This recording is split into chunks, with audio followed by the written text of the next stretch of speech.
This show is part of the RetroZap.com podcast network.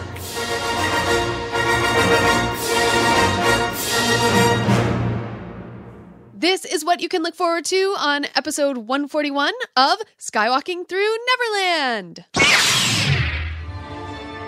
I want the little baby Ewok. Should we give you a pitch for an upcoming film about two podcasters who are on the run from Secret Squirrel? The last Ewok basket was like $200. What? This is one resilient monkey. We're going to refer to the big red button. I'll trade you 3 Mary Janes for your king-size Snickers. And that particular pumpkin is actually an homage to Jack Lindquist, the first president of Disneyland. Do you see in the future Pixar taking on a Star Wars film? Ladies and gentlemen, boys and girls. Hello, Skywalkers. Listen!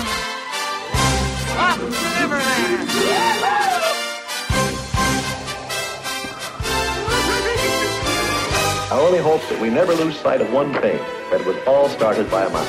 Wow, what? You are skywalking through Neverland. Hey, Skywalkers! Welcome to Skywalking Through Neverland. We are the fun-filled and family-friendly Star Wars and Disney podcast that bring you entertaining stories from the makers and fans. And a big thanks and a giant Wookiee hug to our family of Skywalkers who listen to the show every week, post on our Facebook group, and spread the positivity about our adventure through fandom. I am Richard Woloski, your tour guide through fandom. And now, everyone, please say hello to my sweetie wife, Sarah, the Queen of Halloween. How am I the Queen of Halloween? I needed a title, and since we've been doing so many Halloween things, that you're now the Queen of Halloween. Okay, well, I suppose I helped you put up the Halloween decorations that are outside our house. Yeah, we're going to take a new picture because we just got a 9-foot Darth Vader inflatable. Oh my goodness, my parents sent us for our anniversary. Which is just this next week. amazing thing. So thank you to the best mom and dad in-laws ever.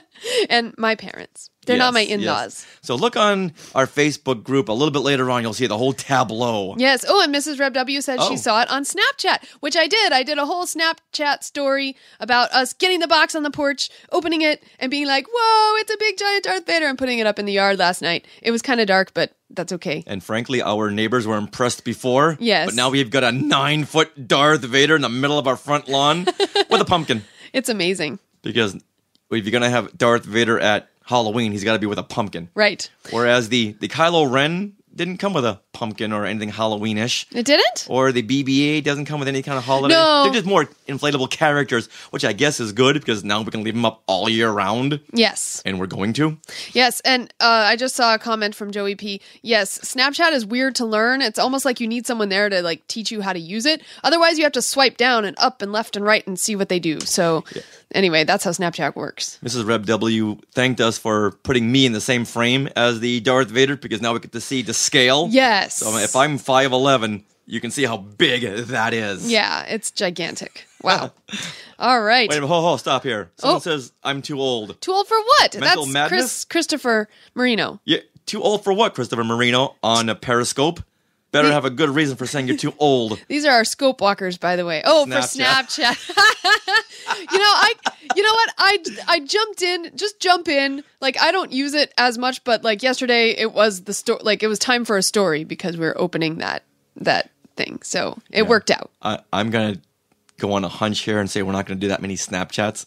Well, we already haven't, but I try to do it when it's appropriate, and it worked out. Now there's Instagram stories. Instagram has totally decided to steal Snapchat's thing and decided to do the story thing. And yes, Chris Moe, this is a podcast that we are recording right now. So thank you for joining us. All right. You are a scope walker now. Congratulations. So you know. All right, moving right along. Well, once again, speaking of Snapchat or Twitter, we love it when you tweet at us. We are at Skywalking Pod, both on Snapchat and Twitter and Instagram and all that good stuff. So we love it when you tweet at us and share your Skywalker selfie with us while you're listening. So, which you've been doing in droves. Yeah. You've been doing it in droves as you're driving. Which, you know what? You do what you want, okay? And Rick Peralta tweeted that photo of him and saying, I'll send the insurance bill to Richard. We're not condoning it. We're just telling you to do it, okay? That was Two really different funny. things. Yeah. All right, now we are recording this from Long Beach, California on October the 18th, 2016. Wow. And now to give you a more accurate time of when we are recording this, Hold Sarah, on. what does Minnie Mouse or Mickey Mouse say? She says, It's 11:35. According to Minnie Mouse, it is now 11:25, 11:35. 35. And she said, morning. Now, coming up on this power-packed episode of Skywalking Through Neverland, Ghost Host Dave Skale is back to tell us about Hong Kong Disneyland's version of the Haunted Mansion called Mystic Manor and why it's not haunted. Okay? It's not haunted. Not haunted. And we'll find out very scientifically later on. Yes, because not only Dave Skale is here, but we brought on someone else. Who is an authority on Chinese culture. Exactly. All right. Also on this episode, we went to a great press event last week at the California Science Center here in LA, and it's called The Science Behind PIXAR, where we got to talk to some of the higher-ups in the company, and Richard even pitched them an idea featuring podcasters on the run from Secret Squirrel.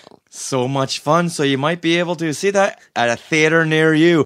Maybe. But already getting ahead of ourselves. So excited. It's a big, big episode. Yes. Because we also have shout-outs, a Skywalker of the Week, another Halloween safety tip from C-3PO, a Skywalker story, a Halloween edition from Russ Flores, and Things we want to share. Things we want to share. Things we want to share. Things we want to share. Things we want to share. Now, last year for Halloween, we had skipped a lot of the theme park haunt nights because they were just seeming redundant. Yeah. You know when you do too much of a good thing? It becomes a little... For 10 consecutive years. Yeah. So we thought, let's take a year off and we'll come back next year, which is this year, and hopefully things will be better. And I'm so glad we did because we just went to Not Scary Farm right here in Buena Park, California. And this is the first theme park to ever have a haunted Halloween month. Yeah, I believe in 1973. 1973 is started. when it started. Yeah, and these are just amazing. Get it? Amazing. 'Cause their mazes are top notch. Yes, they really are. Now, like most theme parks, you have these zombies jumping out, going boo, and scaring you, and running across the sidewalk and just scraping up sparks and trying to scare the bejesus out of you. Now, that's all well and good, but after a while, you almost know what's coming. Right. If if you're walking through a cloud of fog, you know on the other end is going to be a couple of zombies in your face. Yes, it's true. But this year, they've upped their game when it comes to the mazes, which we were really, really happy about because they have some new mazes and they have some old favorites, but yet they've added to them, which by the end we were very happy we went because, we've never seen this before, like using a lot of animatronics and using puppets and bungee jumpers. Yeah, a lot of aerial things and then the one maze, Shadowlands, had like ninjas? Yeah, it was all based on ninjas. Right. All right, good. And instead of just jumping out and scaring you, they had these ninjas just doing all these somersaults and bungee jumping from side to side. And beheading things. So the effects really, really up themselves. Yeah. And this is really the first time we've seen effects used like this. And they've used a lot of digital projection, which we haven't really seen before, especially at places like Universal Studios. Now, this year we didn't go to Universal, so we don't know if they had or not. Right. But from what I'm hearing, not too much. Same old, same old. Well, one of the things I love about Knott's in particular is that they not only have these mazes, but they have scare zones. So, like, the entire park, not only the mazes, are transformed into something that can scare you at every turn, with, like, big billowing smoke and fog. And then every year, of course, they have their hanging show, where it's pretty much a show built on the best and worst of pop culture throughout the year. And at the very end, they hang somebody who was the worst of the worst. Now, Periscope watchers, the scope walkers, who do you think was hung this year? We're not going to tell you, but if you had a guess, let us know. Now remember, it was the best and the worst of pop culture, and they always hang the worst. Now I'm not sure. Okay, someone already guessed it. Not going to say who it was. I'm not sure I agree with that choice, but hey, you know, who's to say? They did have a Star Wars segment, which with Kylo Ren, which was funny, but there was no ending to it. No. Kylo Ren just kind of disappeared, and we're like, wait, what happened? Then they went on to their next pop culture phenom, which I think was Miley Cyrus. Yeah. Yeah, that was funny. So if you're in the Southern California area and you're looking for something to do this Halloween that's going to be a little bit different, I would definitely recommend Not Scary Farm and go see the shows, which there aren't that many anymore. There's 2. Yeah. And there used to be like 5 or 6 , which were awesome. Yeah. But, oh well. So they have the hanging, and they have Elvira's show. Now Elvira, she's in her mid-60s right now, and well, from the neck down, she looks like she's like 19. Yeah. I'm sure from the neck down, she is 19. But yeah, if you're looking for a nostalgic show, Elvira's the way to go, because a lot of her jokes and routines are from the 80s. Yeah. Wow. So I think she needs a new shtick. I think that she was actually good singing. Like, she should just stick to the singing and the kind of fronting the dancers. So by the end, it was like, all right, let's move on. But it was nice to sit down. Yeah. So the mazes are incredible, really fun, and once again, they put a lot of money into the park this year with a lot of these big giant puppets that'll just burst through the wall, and you know, truth be told, it scared me a couple of times. Yeah, it was awesome. And I love being scared at these places. I'm not one of those who will walk in and go, oh, I'm not going to be scared. I'm not going to be scared. I let my guard down so I can be scared. Yeah, that's the point. That's the point. Right. Well, so if you want to get some tips for your trip, what I recommend you do is go to adventuresbydaddy.com and head to our post about Not Scary Farm 2016, which is called Mazes Rule Not Scary Farm 2016. So head there, adventuresbydaddy.com. And he'll give a breakdown of some of the mazes and what Not Scary Farm has got to offer this year, and like Sarah just said, some tips. Yes. Now, later on in our Mystic Manor segment, we refer to the big red button when we mention Not Scary Farm. But let me give you a little backstory on this now, so you'll be all caught up. Okay. We went to Not Scary Farm 10 years ago with me, Dave Skale, the Ghost Host, and our friend Sam Shazam, who's been on our show before. This is before you met me. Yes. And there was a maze.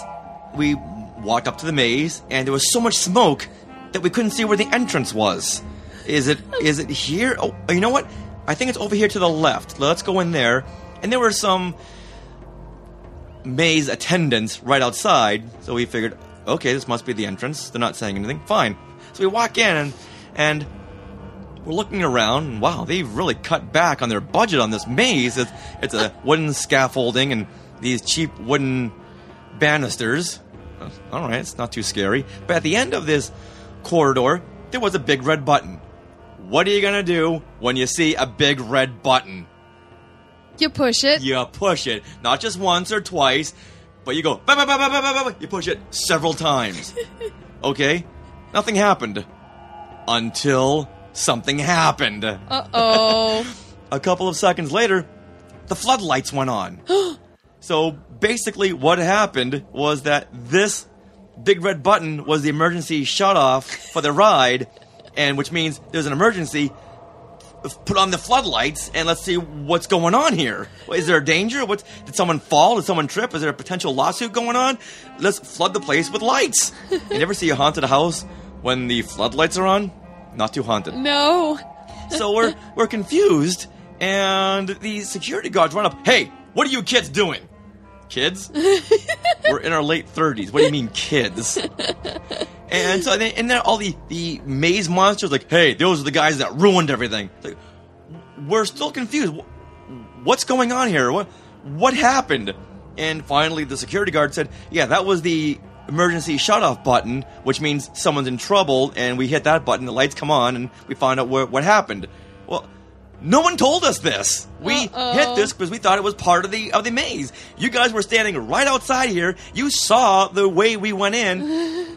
what are you guys on break? What happened? Why didn't you tell us? No, I'm sorry. That is the employee entrance. You're not supposed to go in there. You're supposed to come right over here. My goodness. So now we're all arguing in front of the park.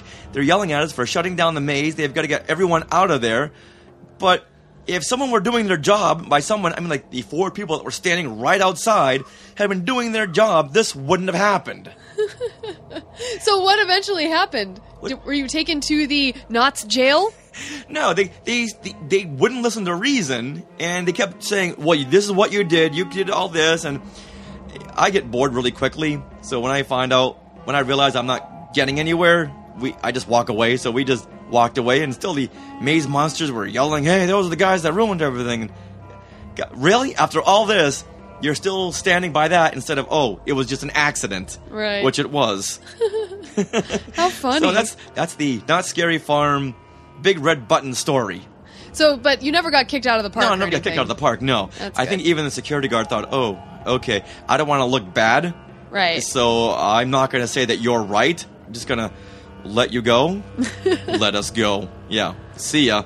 And walked away. But still, after all that, it's still a fun story to tell. It is. About the big red button. So whenever I see a big red button, I have to push it. No matter where I am, I have to push it. All right, that was my tangential red button story. Yeah. Now we have one more really fun thing to share that just came to our attention from our good friend Anthony Fox. Yes, he posted in our Facebook group the article to Disney Parks blog, new Star Wars inspired products coming to Disney Parks in fall 2016. And I am so excited about these new collectibles. Do you know why? Why? Because they're functional. I know, they totally are. So, shall we go down this list? Because, oh, please. Oh my gosh. Because I am really, really excited about these new items coming down the line. So, first of all, the first one is an Imperial Comlink. Oh my goodness. It is a Bluetooth communicator. So, what this actually does is connect to your smart device, is what they say, but I'm assuming your smartphone. And you can actually talk on the phone to people with this device and listen to music. And it comes with a belt clip. So just for a visual, this is the comlink that Luke Skywalker was talking to C-3PO during the trash compactor scene. 3PO! We've had some problems. Will you gotta listen to me? Right. And then 3PO had one too. Yeah, he had to pick it up with his metal arm. Yeah. If you notice the cut, goes down to reach for it, cut, to him already having it in his hand. Yeah. And you'll also notice these comlinks on the side of the Stormtrooper belts. Oh, okay, cool. So yes, it's black and white. It's super cool. And it looks like from the picture we see, which is the picture at the front of this post, it's like about the size of what is supposed to be the comlink in like A New a spark Hope. plug. Yeah. Now, I'm still kind of confused. Okay. You say it can play music. Yes. See, it looks like there's a speaker there. Yeah, that's an awfully small speaker. It is small. So I doubt it's going to be, you're going to want to play all your music on it. It might be kind of tinny. But the fact that you can actually talk to people through it makes it worth it. That's like the whole novelty right there, because in this day and age, you want to have a Bluetooth that hangs on your ear so you can be hands-free. Right. But this one here you got to hold on to, but at the same time, you look pretty cool while doing it. It's a comlink. So, Richard, this is on your Christmas list. Oh, yeah. Now, the TNG communicator, you know, the Next Generation Star Trek one communicator? The Next Generation, the okay. Bluetooth little thing that they put on their shirts. Little insignia? Yes. Okay. That's what I want. So, I'm gunning for Star, because that's one you wear, you know, Right. and you can speak through. But this one here, you can hang on your belt. I know. Like you're a stormtrooper off duty. That's pretty cool. As a guy, you wear a lot more belts than me. Now, when is this available? Well, according to the Disney Parks blog, it is available fall 2016, but according to Anthony Fox, it has already been available at the Disney Parks store at Disneyland, Star Trader, and I believe he said it retails for $69.99. Awesome. Yeah. So, but it's not a Disney Park exclusive. All of these are Disney Parks exclusives. That's why new Star Wars inspired products coming to Disney Parks in fall 2016. Because I know we'll see some items at the Star Trader gift store, but we'll also see them at the Disney Mall stores. Right. Yeah, I doubt these will be available at Disney Mall stores because those are geared towards little kids, whereas these are definitely geared toward adults. All right. Well, either way, I want it. I know. I want it. Well, what about this next item on the list? It is a remote-controlled mouse droid. Aww. And we don't know what the size it is, but pretty safe to assume that it's about the same size as a usual mouse droid? You think? Yeah, it's hard to say. Well, right next to the picture of the mouse droid unit is the remote control device. That's a pretty big device, a pretty big controller, if that is to scale. It's true, yeah. So something tells me this is not going to be to scale quite as big of an actual mouse droid. Okay. But according to this, it makes sounds, and also you'll be able to obviously control it going forward and backward, and if Chewbacca roars at it, you can go... Now, would this be on your list? No, because remote control things, you take them out once, and it's like, all right, that's cool. All right. Yeah. So, what about you? So, if anything, if it is actual size and it's reasonably priced, which you know it's not going to be, right, I would get it to put on my shelf.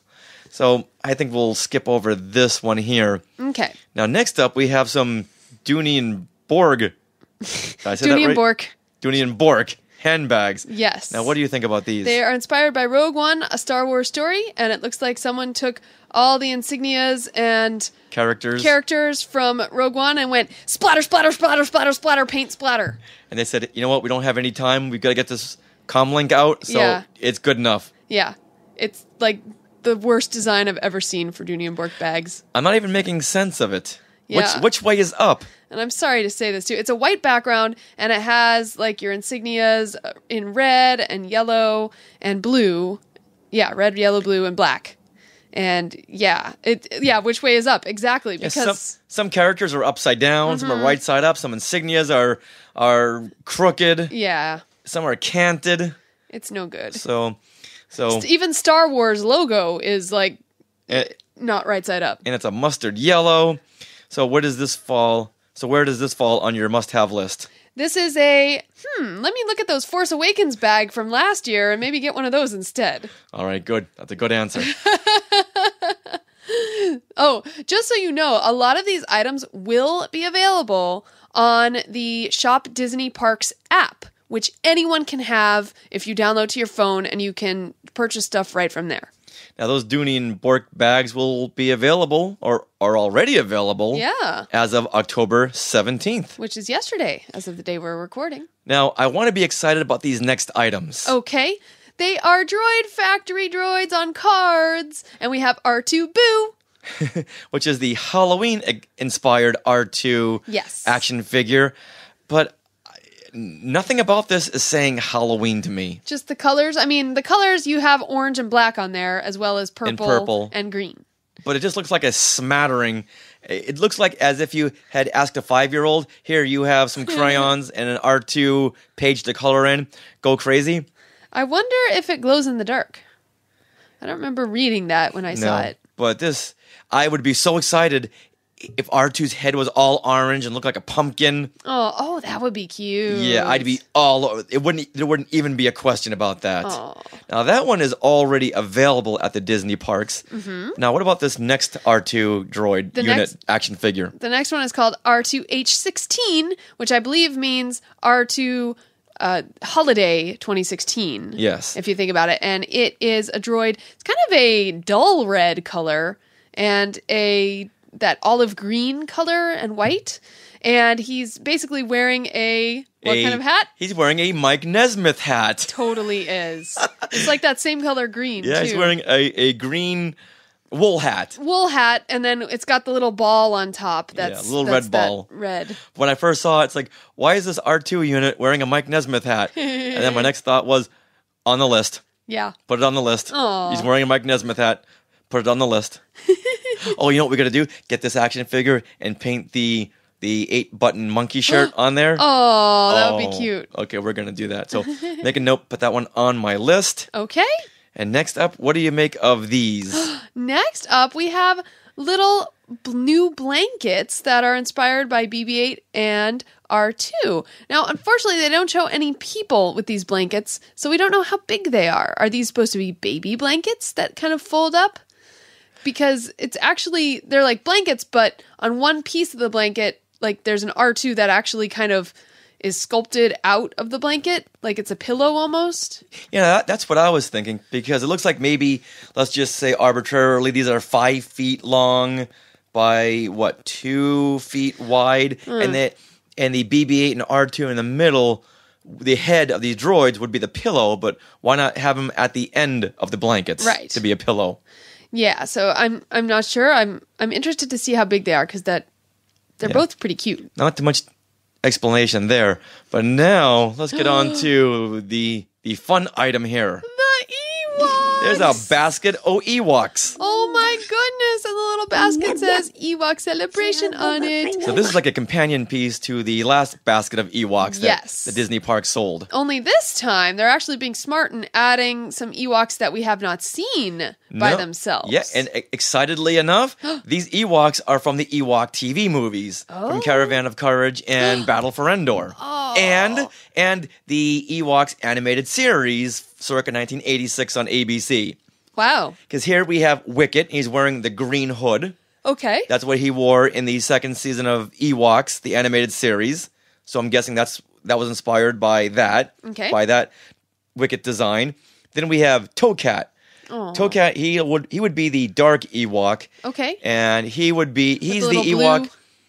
What? Blue hood? With the blue hood? Yes. Okay. He was the one with the bow and arrow in Return of the Jedi. Oh, okay. Yes. Looks like we have Latara. From the animated Ewok TV cartoon series. Okay. And Whittle. Whittle. That's Wicket's brother. Oh, okay. From the Ewok Adventure. So is that the one that's more orangey? Yes. Okay. And he was also in Return of the Jedi. He was one of the Ewoks in the AT-ST with Chewbacca. And then we have Shodu, which is Wicket and Whittle's mom. All right, now, is she the one holding a little baby Ewok? Yes. Now, this little Ewok that she's holding, that's Wicket's sister, Winda. Oh, I want it. I want the little baby Ewok. The mom Ewok holding a little Winda Ewok. I want it. Okay. Oh my gosh. I'm all for this one here. This is pretty cool. And apparently the basket will also have Kink. Which there's no picture. Oh, Kank is right here. Oh, Kank. Well, she was the Ewok priestess from Ewok like Adventure. Dress. I like that. Yes. I need to see those movies again. It's been a while. I've always wondered why Logray wasn't in the Ewok Adventure. Why they had to bring in Kank. But those are the 6 Ewoks that you get with the Ewok Celebration basket.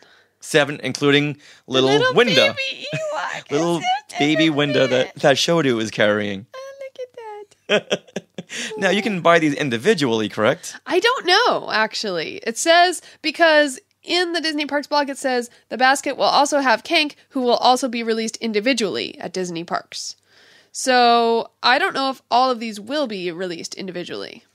Well, that's kind of... Toecat? Is Toecat Wicket's brother? No, that would be Whittle, yeah.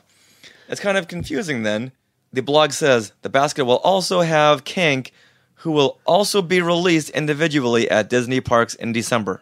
Right. So they're making a distinction between Kank and the rest of the Ewoks. So the rest of the Ewoks you can just get in a basket?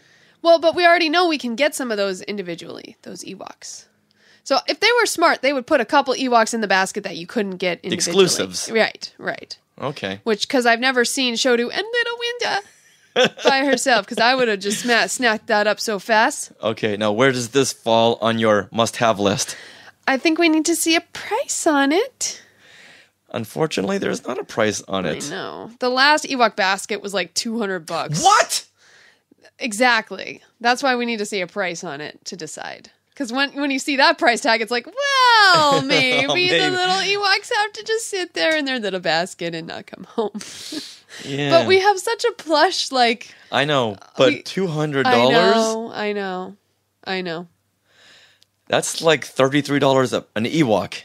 Oh, it is? Yeah. Oh, it is. But well, I guess we'll find out. Wow. Yeah. All right. So what else is on this list that's not going to break the bank? Well, we have a new release of the Starspeeder 1000 playset. Now, they've already had a Yes. Star Speeder 1000 playset. You may recall we first introduced this playset in 2011. It has been updated with a new interchangeable destination disc featuring Jakku from Star Wars The Force Awakens. Oh. So you place these destination discs in the front screen of the toy vehicle. You can hear dialogue from the Star Tours Adventures Continues attraction. Cool.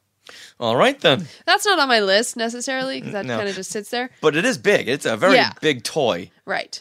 So we're more for the functional items. So like the comlink. And the plush Ewoks because we need them for our living room. Right. And maybe the Force Awakens Dooney and Bork bag, but not this one. And the Mike Nesmith R2 unit action figure.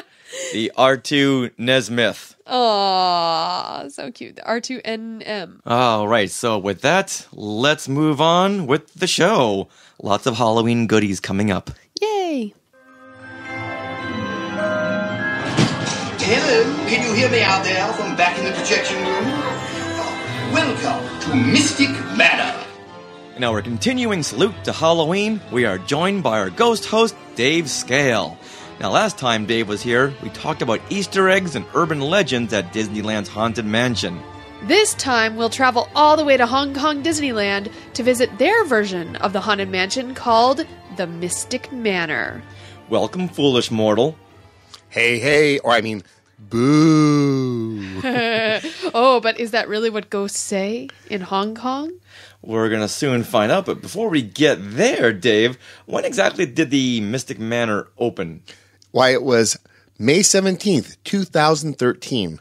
Wow, that recently. Yeah, no, it's a relatively new ride. Okay. All right, now what is the backstory on this ride? Every ride at Disneyland and at a Disney park, their rides always have this very comprehensive backstory. Sometimes even the bathrooms have backstories. So, Are you serious?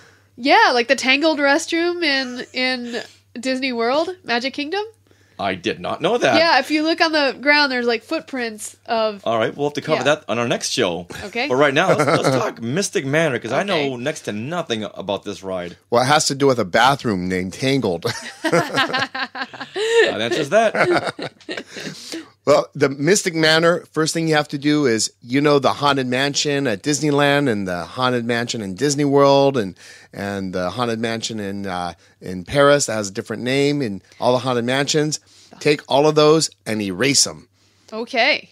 Because the Mystic Manor in Hong Kong is completely different and is an entirely brand new experience. So Are we rebooting the Haunted Mansion? It's a different approach to a haunted house that they thought would be more appropriate for the Chinese market. Oh, interesting. Wow. All right. So what's the backstory to this then? Well, this story here goes all the way back to the turn of the century, and I don't mean the millennial century. I'm talking about the 1900s, where they created a couple of major characters, Lord Henry Mystic and his monkey friend Albert. And they set this time period back in the early 1900s, where the whole land is called Mystic Point, kind of like we have Adventureland. And they got this Mystic Point area. And Mystic Point is a site of mysterious forces and supernatural events that are at the heart of this dense, uncharted rainforest in Papua New Guinea. So Lord Henry Mystic is a member of the Society of Explorers and Adventurers, and he's this eccentric explorer. And on one of his explorations, he came across the land and he just fell in love with this tropical wilderness, and he decided this was going to be the place he was going to stake his claim and build his home. So he cleared out part of the jungle and built Mystic Manor, this eclectic Victorian manor in the heart of the jungle. And he cleared out the area around the manor, which became Mystic Point. And while he was there, he rescued a young monkey named Albert, and Albert becomes his lifelong pal and traveling companion. So now that he's got his home built, he needed a place to showcase his collection of amazing artifacts that he had amassed from around the world. And he figured, hey, if anybody's going to travel all the way into the heart of the rainforest, he wants it to be worth their while. So he created this house as a museum and all this technology so people could view all of his incredible artifacts, and he could share his experiences with we, the riders. So Lord Henry Mystic is kind of an explorer. Exactly. Okay. An English explorer. An English explorer in Papua New Guinea, and he's made this mansion. Okay. Interesting. So it's kind of like the collector Oh, yeah. from Guardians of the Galaxy, and he's sharing all of his collectibles with the mass audience. I can see that. So when you ride the ride, you are a tourist in his house looking at his collection. Exactly. And of course, something always goes wrong. No. That couldn't happen. No, nothing could go wrong except his monkey friend Albert is a little mischievous. Albert! Oh.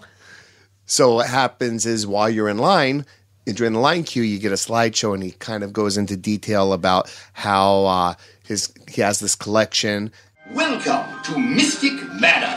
歡迎大家嚟到迷離大宅, home to a world-class collection of art, antiquities, and my personal residence. I am Lord Henry Mystic. The young fellow at my side is Albert, my traveling companion, confidant, and... Yes, Albert, that's you. Now run along. Here is our latest acquisition, an ancient music box. Legend has it that this charming music box has the power to bring inanimate objects to life with the touch of its enchanting music. Superstition and nonsense. And he has this magical music box. Ooh. And the music box has a legend that the mystical powers of the music box can animate objects and bring them to life. But of course, it's only a legend. But on the music box, there's these little carvings of monkeys, and Albert's like, oh, look, monkeys, except he doesn't speak human. He's a monkey. He goes, and so when the ride, Albert decides, I want to open it up. And he opens it up, and all this magical dust comes out and starts bringing all of these artifacts to life, and that is kind of the adventure of the ride. And then all of a sudden, we've entered museum. What is those museum movies? Night at the museum. Artifacts come alive. So before we dive into this a little more, should we mention who the voice actors are here? Well, the monkey is none other than Frank Welker, who does the voice of Megatron. Yeah, and he also did a lot of the early Disney films that we're covering on Step in Time, like the Computer Wore Tennis Shoes, and Now You See Him, Now You Don't. Wow, Kurt Russell film. Yeah, he did a lot of Scooby-Doo voices, Super Friends. So he's like James Arnold Taylor. He's all over the place. Right. Okay, maybe that's how I know his name. And this next name is very familiar. He is the voice of Lord Henry Mystic. Welcome to Mystic Manor. And who is that, Dave? Mr. Stephen Stanton, who we all know as the voice of Grand Moff Tarkin in Star Wars The Clone Wars and Star Wars Rebels, and a frequent guest here on Skywalking Through Neverland's Step in Time. All right, so moving right along, what is this mystic power that the monkey releases? You say it's something to animate life? Yeah, it's musical dust that kind of goes and spreads out throughout the whole museum home. And as it touches different objects, those objects come to life and weird things happen. All right. Well, now give us a run-through of the ride itself. It's a dark ride, right? Yes. Well, once you get into the carriages, you go through the different rooms of the house, and each room has its own individual theme. Like, for example, we start off in the acquisitions and cataloging room. Ooh. This is where Lord Mystic's collections are temporarily stored until he can figure out where in the house they're going to go.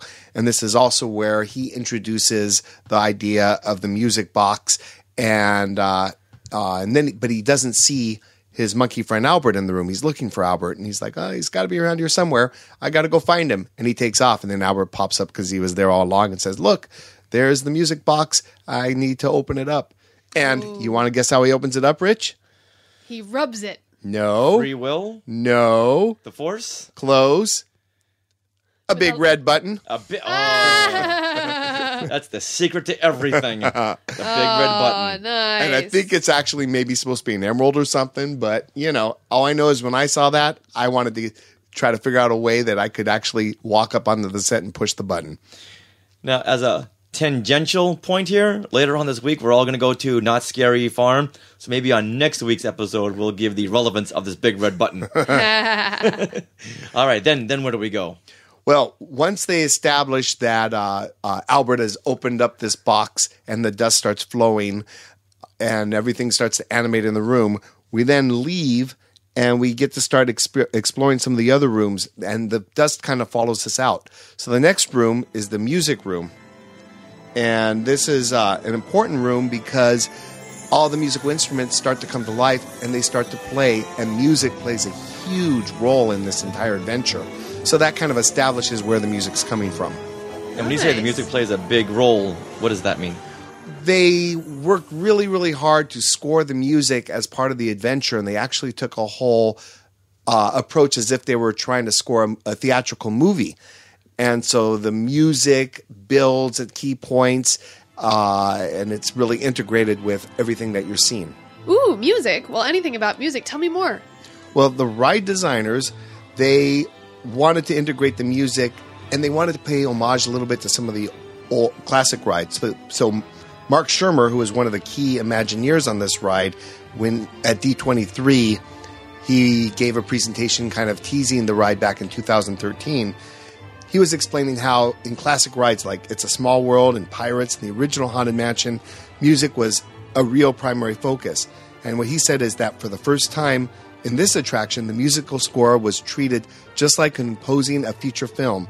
So instead of having a looping track, there are actually musical arcs that follow the story and sending the emotion for each scene. So the music is actually kind of part of the plot of the story. So the magical musical dust escapes from the opening music box and it brings the different objects to life. And this dust is almost the character in the ride. And so accompanying the music was also really, really important. Do we know who scored? Can you take a guess? I'll give you a hint. Indirectly, he scored the music that is in the Haunted Mansion at this time of the year. Would it be Exitensio? I know he wrote some songs. I guess not. Oh, Danny Elfman. There you go. Okay. Duh. All right. Now, wow. One of the things I read was that Elfman's manager had actually been to Mark Shermer's initial session when they were previewing the Mystic Manor at the original D23 Expo in 2009. And he brought the Mystic Manor project to Elfman as a result of that first presentation. And then it came full circle, and Elfman actually got a chance to score the ride. And there's a little Easter egg while you're in line, apparently, or at one point in the ride, there's a picture of the old explorers, and Elfman's one of them. Oh, cool. Wow. So after we toured the music room, then where do we go? Oh, we go to the Mediterranean Antiquities. I mean, you guys remember when you guys wanted your own Mediterranean Antiquities room in your house? We could either have a Star Wars room or a Mediterranean antiquity room. That we can't even pronounce. So we went with the Star Wars room. So this room has paintings and statues that come to life as the magic passes through. There's like one scene where there are these 4 people on a picture in front of a volcano, and the volcano erupts, and then the people get covered in lava. But instead of like screaming like I would, they just kind of raise their little glasses and toast. That's very Harry Potter-ish. Yeah, how yeah. the paintings come alive and tell a story. Yeah, definitely. And then from there, we move into the solarium room. Ooh. And now, is a solarium like a room with a lot of plants? Yeah, it's a garden room. Okay. In case you're like me and I had no idea, so I had to look it up. Gotcha. Once again, very Harry Potter-ish. So in this room, Albert, the monkey, is toying around with these Venus flytraps he's trying to tease them with a little piece of banana. And even though I didn't read this anywhere, when I looked at it, I thought it was really reminiscent of the room in the Haunted Mansion where you've got the little coffin and the guy's like saying, "Let me out, let me out, let me out." And I wondered if that wasn't an this homage. Looks like a Easter egg from our Haunted Mansion, and the Haunted Mansion also in Walt Disney World. Yeah, I did not read that anywhere, but when I viewed it online, it just looked really reminiscent of that scene in our Haunted Mansion.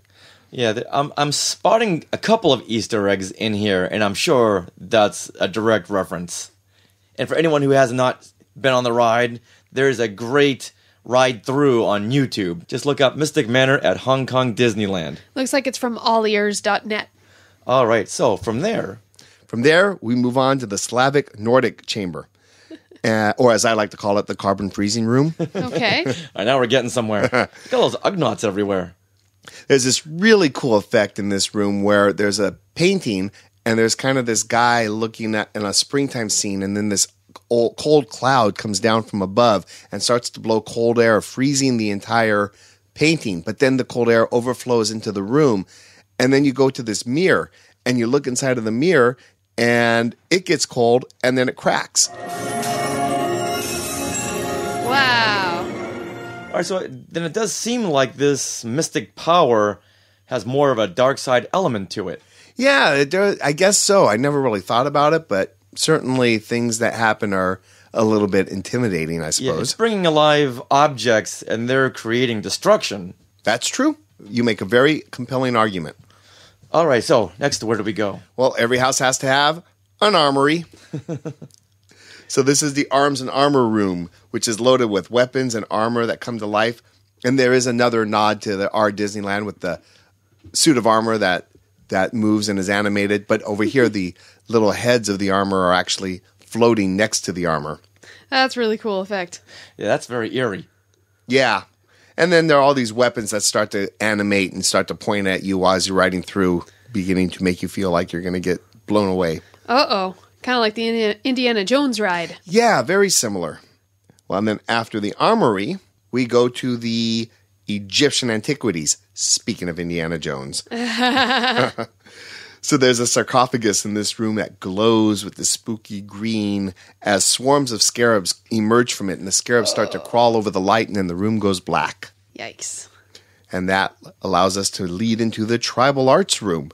And there's a giant tiki in the room, which is a little nod to the tiki room. Mm-hmm. Oh, another Easter egg. Yep. And he's got spewing lava coming from his mouth. And there are these two tiki poles on both sides of the giant tiki, as well as other tiki statues in this room that are all moving. And there are these little tiki statues that are aiming their dart guns at you and trying to shoot you. And one of these tiki statues is Trader Sam.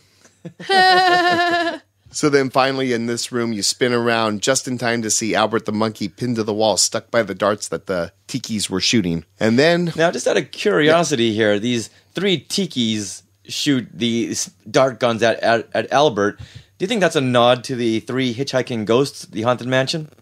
If anything, I would wonder if it wasn't a little nod to the Indiana Jones ride where you're running through that chamber and you hear the little blow darts moving past you. Oh, big time. It's that same technology being used for this part here, but you have these three tiki guys, and it just to me it feels like they're the three hitchhiking ghosts.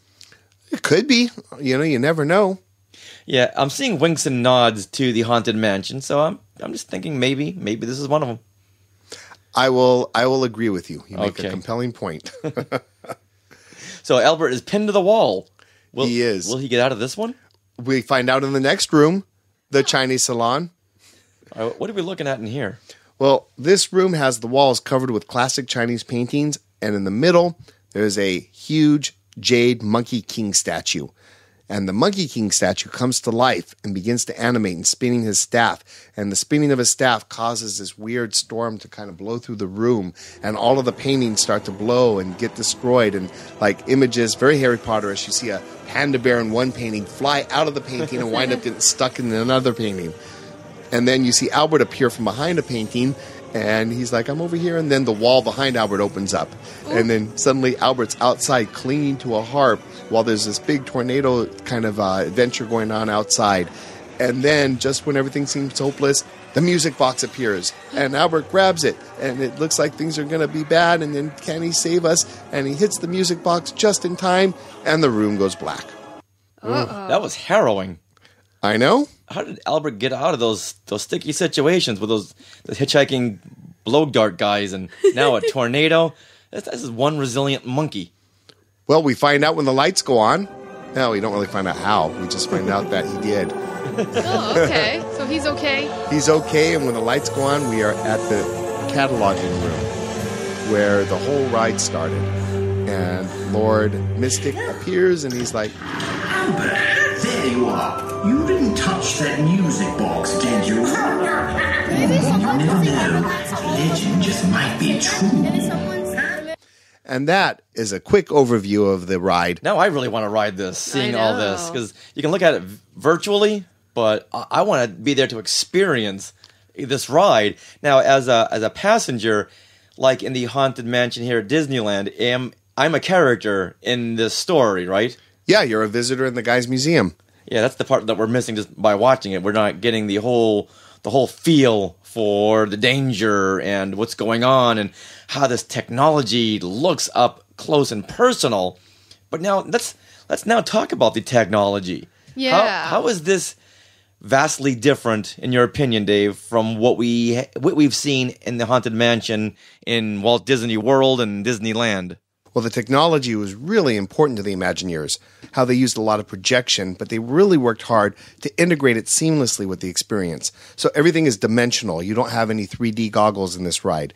And they integrated projection and black light effects and fog effects and animation effects, all interwoven with one another to create this amazing and rather believable experience. Now, what do you favor? The animatronics like we see at in our Haunted Mansion over here, or this projection system? Because I know I've said repeatedly that I always love the animatronics, which Disney is known for. But when it comes to a ride like this, with all the effects and the dust, the digital projections really work well. I think that they both have their place, and when you integrate them properly, you get this double whammy. Yeah, I'm so glad that they do cut back and forth from the animatronic Albert the Monkey, and then we see the digital one floating through a window.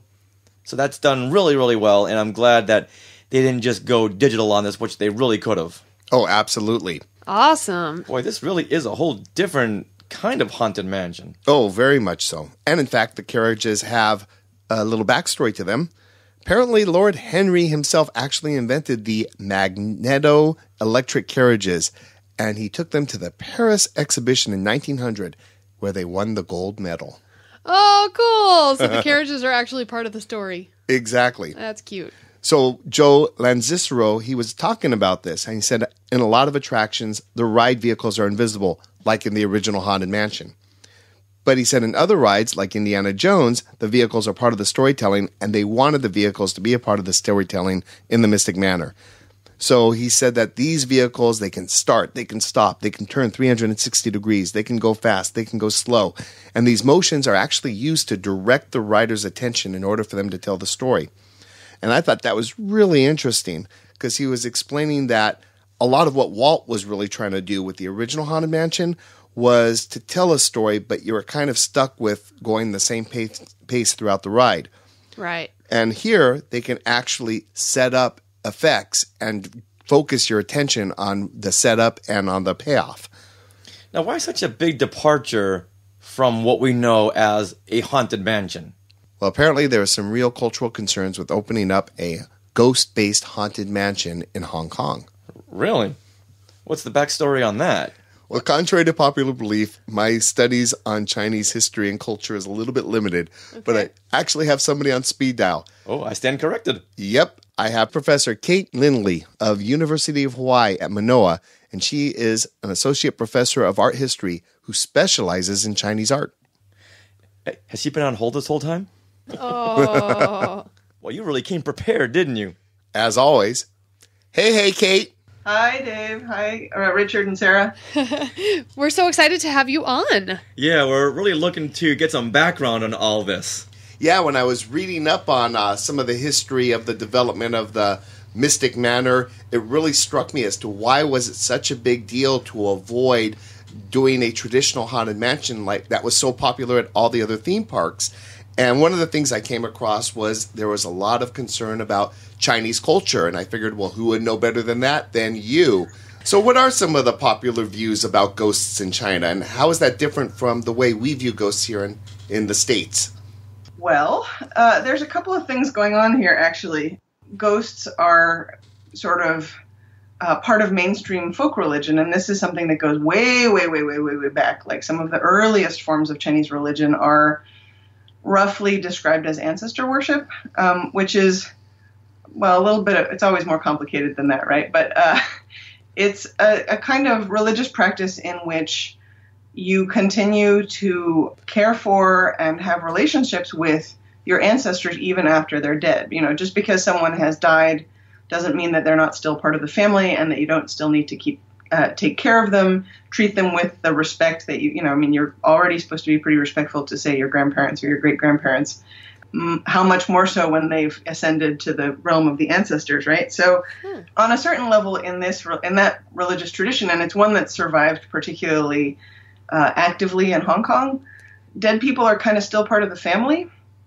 And so it's one of Dr. Bosco's observations in the article that you sent me was, and this is his quote, "I'm not sure it would be offensive, but it might be so scary as to not be fun at all." And I think that's a useful way to look at it, is to say, these ghosts, as we understand them, are, people that we know and take care of. And also, if you don't take care of them, there's a sort of danger aspect in that if you don't take good care of them, they can kind of cause ill fortune, for lack of a better way to put it.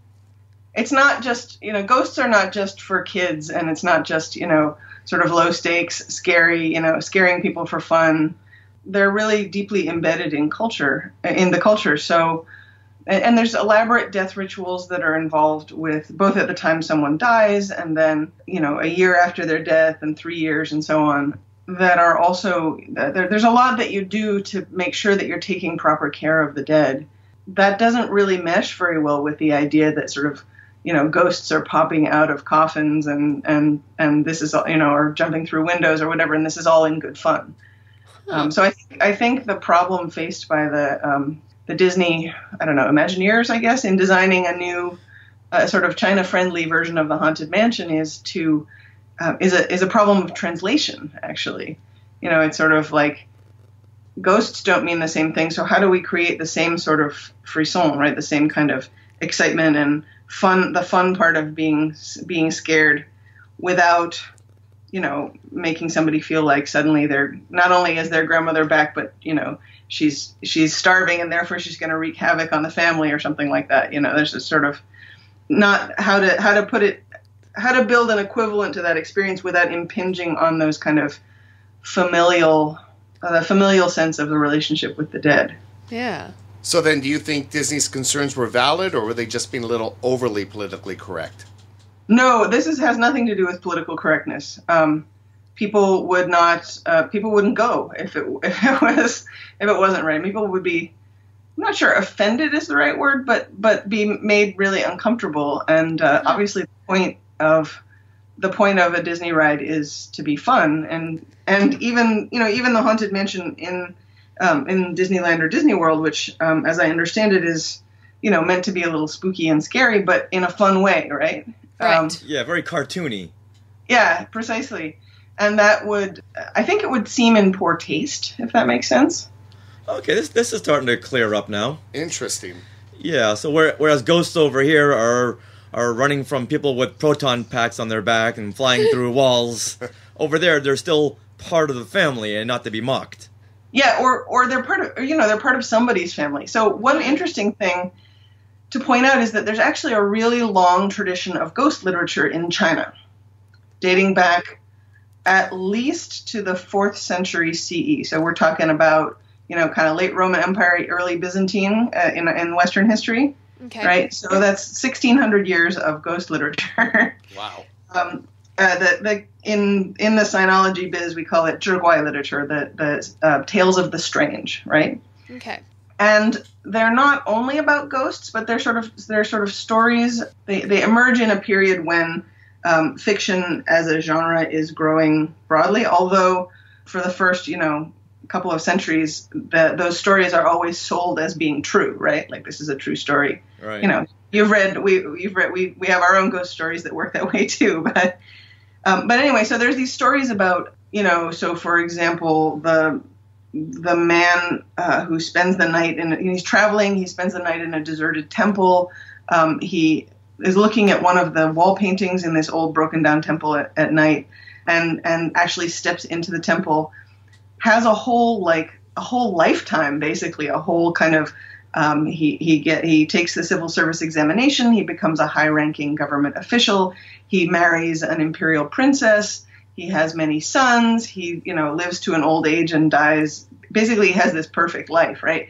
And once he dies, he wakes up in the temple and it's morning, right? It was all a dream. Oh. But then he looks into the wall painting and everything that happened to him is in the painting. Wow. Oh. They should do a ride on that. Goodness. And that was, what's interesting is when you said that they had translated Haunted Mansion into Chinese terms, that was where I went. I mean, obviously based on my own kind of interests. was I thought, wouldn't it be great to have a ride that was based on Zhiguai literature, on this kind of literature of the stories of the strange? Because so many of them are so fantastic. This woman who has a painted skin that she can take on and put on and take off, and there's all kinds of great ones. One of the funniest is that traditionally in China, the afterlife is kind of imagined as being just like, it's kind of another version of this life.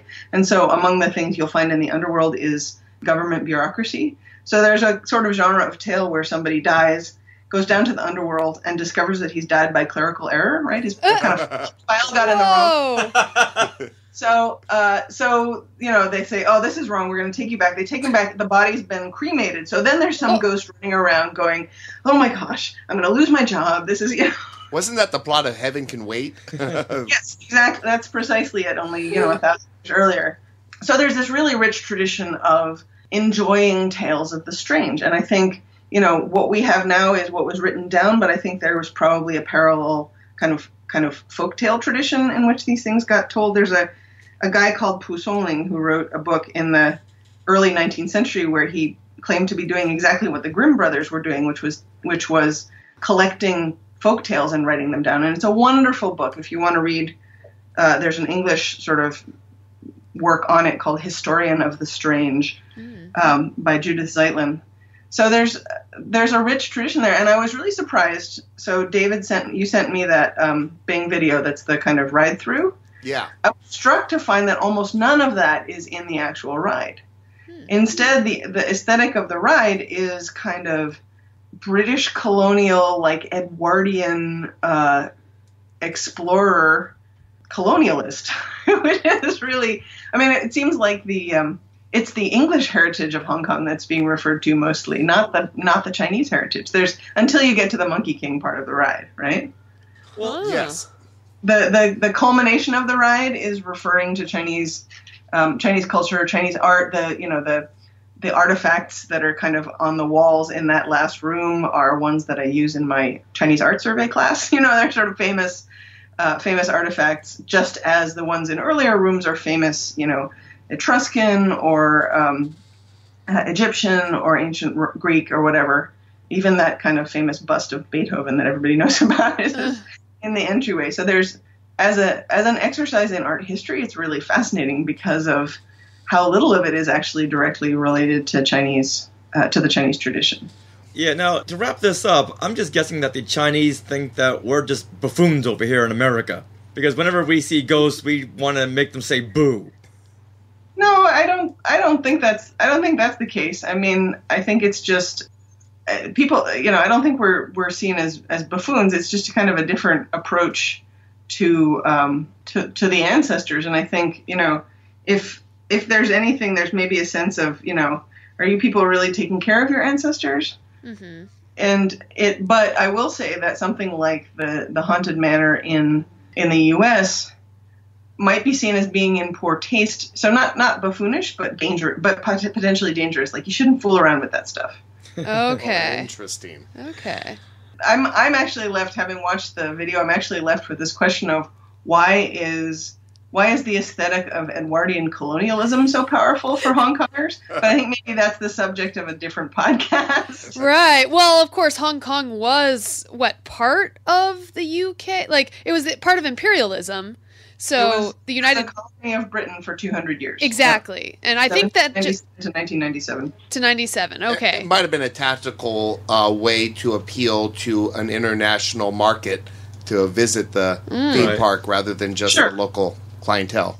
And oddly enough, the whole exterior is based on a house here in Los Angeles. Which one? So that's coming full circle. The Bradbury Mansion.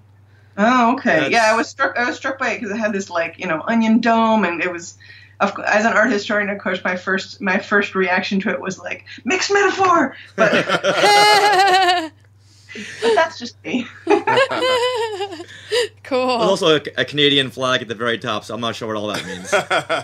Yeah, sure, maybe. That part's not true. That part's not true at all.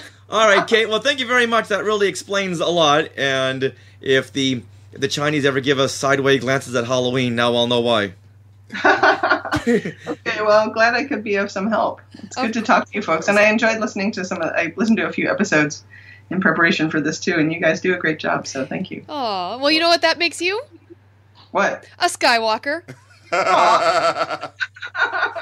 Welcome to the family. Yeah. I have a question for you. Do you speak Chinese? Of course I do.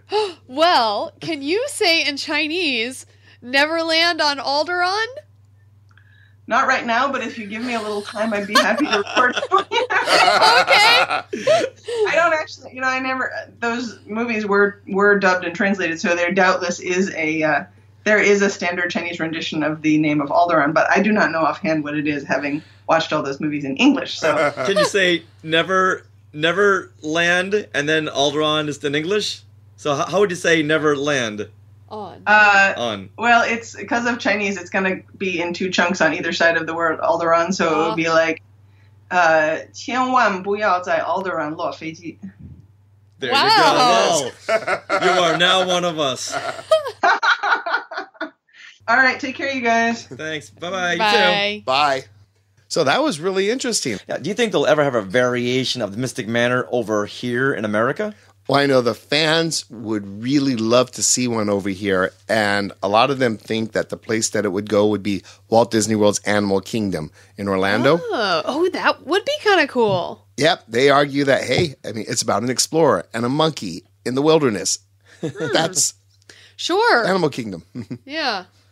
Yeah, I put a little fez hat on one of those live monkeys, and there you have it. It writes itself.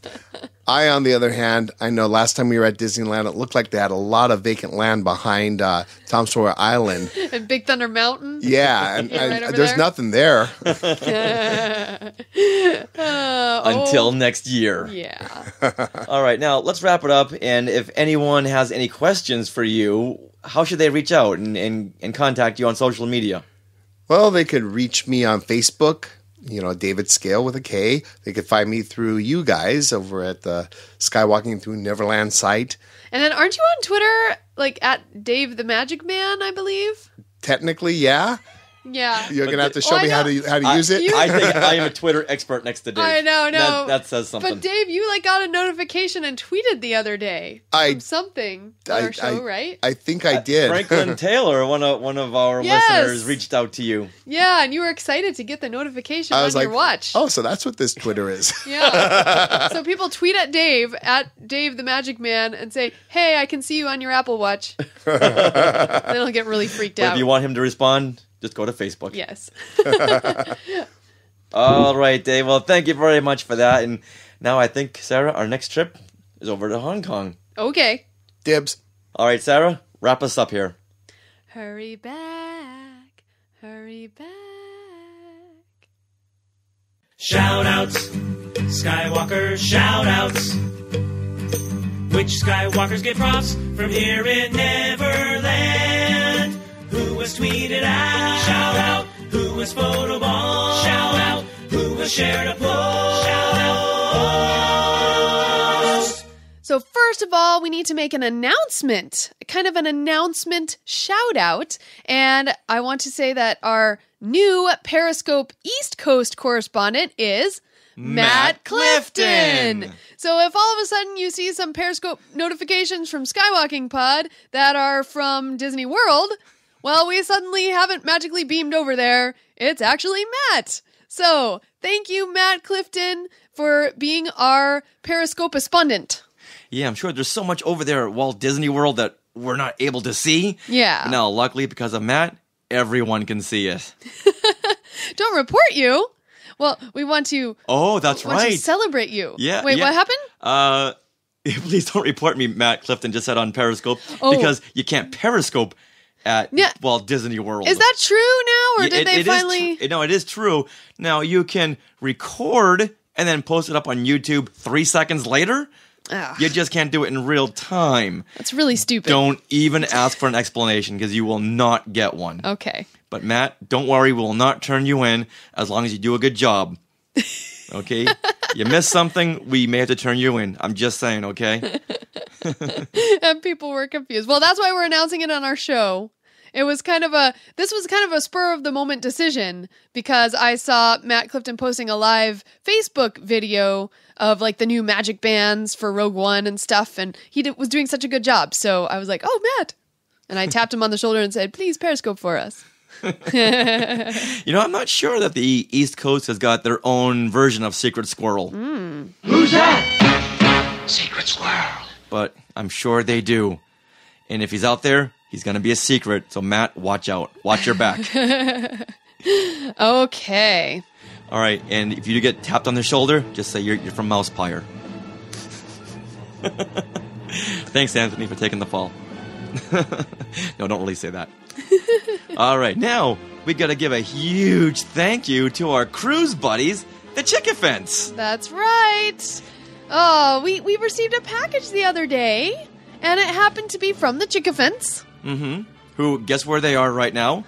On a cruise. On a Halloween on the High Seas cruise. Oh, so jealous. And they picked up some merchandise for us. Oh. So in honor of our cruise next September, they sent us some Halloween cups. Now that we just found out that the cruise we're going on for the Skywalking through Neverland Stories of the Magic podcast meetup is going to be a Halloween theme. In 2017. 2017. They sent us some 2016 Halloween Disney cruise cups. Oh, they're so awesome. And then a mug that, like one of those sippy cup travel mugs, which is awesome. That just said, hey, here's a little preview of what's to come. So thank you very much, the Chickafants, for thinking of us during your Halloween cruise. And now we just mentioned that we went to Knott's Scary Farm. Well, we happened to run into some Skywalkers. Jeff Peterson and Georgia Peach were there, too, because they have bought season passes to the Knott's Halloween Haunt. Knott's Scary Farm. You can actually buy season passes to just the Scary Farm.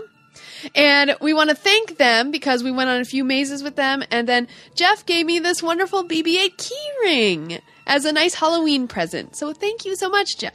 Thank you, thank you. Well, I want to say that you guys have been sharing your hashtag Skywalker selfies with us on Twitter and in our Facebook group, and we love it. And this week, we found some Skywalkers that are sharing their Skywalker selfies from around the world. So I want to call out at Audur in ARSD, and they said that they listen during school. And she posted a pic of a tailored vest that she is sewing, and her Twitter profile reads, Adventure Seeker, Firm Believer in Magic, Coffee Lover, a Viking, Iceland, Reykjavik. So they're in Iceland. I thought that was so neat. Wow. I know. Love that. Keep those Skywalker selfies coming. Yeah, and at Spears Benjamin, he tweeted, slaving away in the kitchen up here in Ottawa, Canada. So we got some Canadians. We have some Icelanders. So I thought that was so cool. So please, once again, everyone stop what you're doing. Put your phone in front of you. Take a picture. Go and share. I'm sorry, how did that go again? You take a picture, you go. Now, what if you want to take a picture of yourself blasting a blaster rifle? What would that sound like? Pew, pew, pew, pew! That's exactly what I heard in my head, too. And Christopher Marino says he will take one from Australia next month. Oh, good wow, deal. Awesome. Can't wait for that. All right. So, woohoo! Hashtag Skywalker selfie. Okay, and we have another hashtag that's been ongoing, and that is the hashtag Star Wars Landline, and it has now begun at Walt Disney World. Thanks to our good friend and Scope Walker and Periscope Taker, Matt Clifton met up with the Hunt family at Hollywood Studios, and they took a picture of themselves waiting in line for Star Wars Land right in front of the Star Wars Land concept art design sign. Yeah, I think that's kind of new over there, so you still can't really see anything over in Hollywood Studios like you can here at Disneyland, but yeah. So thank you to Matt Clifton, who is not periscoping, wink wink, and to the Hunt family for starting the line over there at Hollywood Studios. Yes. All right, and now on to the Skywalker of the Week. Michael and Michelle, the parents of Chickafant. Michael and Michelle. Congratulations, Michael and Michelle. You know the saying, if you give us gifts, we will make you the Skywalker of the Week? Not just a saying anymore. Now No, it's a reality. It's true.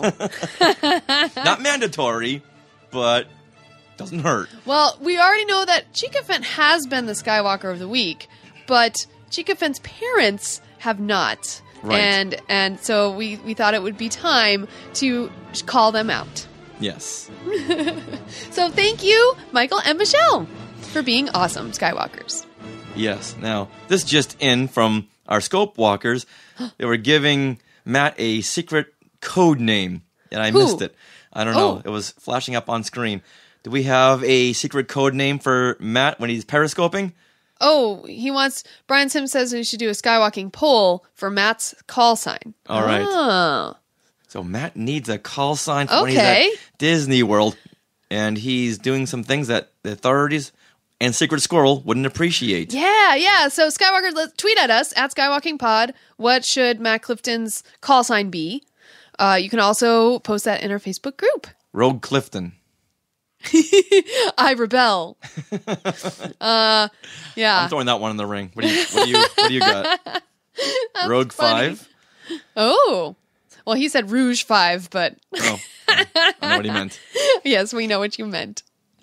All right. Skywalkers, go ahead and tweet them in to us and to Matt as well with the final 1884. And now, on to some more Halloween fun. Now, we've decked out our lawn in Star Wars Halloween inflatables. Next thing up, we get to carve pumpkins. Woohoo! But how to do it safely? Oh. If only we had some help. How about we hear some safety tips from C-3PO so we don't end up cutting off a hand or anything else? Hello, listeners. I am C-3PO, and along with my counterpart, R2-D2, I have been asked here to bring you some important Halloween safety advice throughout this month of October. Today we will consider the human tradition of pumpkin carving. Yes, R2, you should take particular note as well. Firstly, younglings should never carve pumpkins alone. They can draw a face or shape with markers, then they should let responsible adults do the cutting. That's right, R2, never use an E11 rifle or any sort of heavy blaster pistol. That would never work. Consider using a flashlight or glow stick instead of a candle or lightsaber to light up your pumpkin. If you do use a candle, a small tea light candle would be the most safe option. If you intend on using a lightsaber, do consult a Jedi Master first. Yes, R2, I was just getting to that. Listeners, candlelit pumpkins should be placed on a sturdy table, away from curtains and other flammable objects, such as fur. Poor Chewbacca. Lit candles should never be left unattended. If you do have to depart, place your astromech to stand alert. Like you have anything better to do, we must make sure our master is safe. Oh, switch off! Where was I? Ah, yes. Above all, do be safe this Halloween. We encourage all you Skywalkers to send us pictures of your pumpkin designs for all to enjoy. You can send them to share@skywalkingthroughneverland.com, facebook.com/skywalkingthroughneverland, or tweet them at skywalkingpod. I think that's enough for today. Join R2 and myself next week for some more Halloween safety advice from Skywalking Through Neverland and the American Academy of Pediatrics. Before we go, R2 would like me to remind you of the most important safety advice of all. Never land on Alderaan. Who on earth writes these jokes? Or on any other planet, for that matter.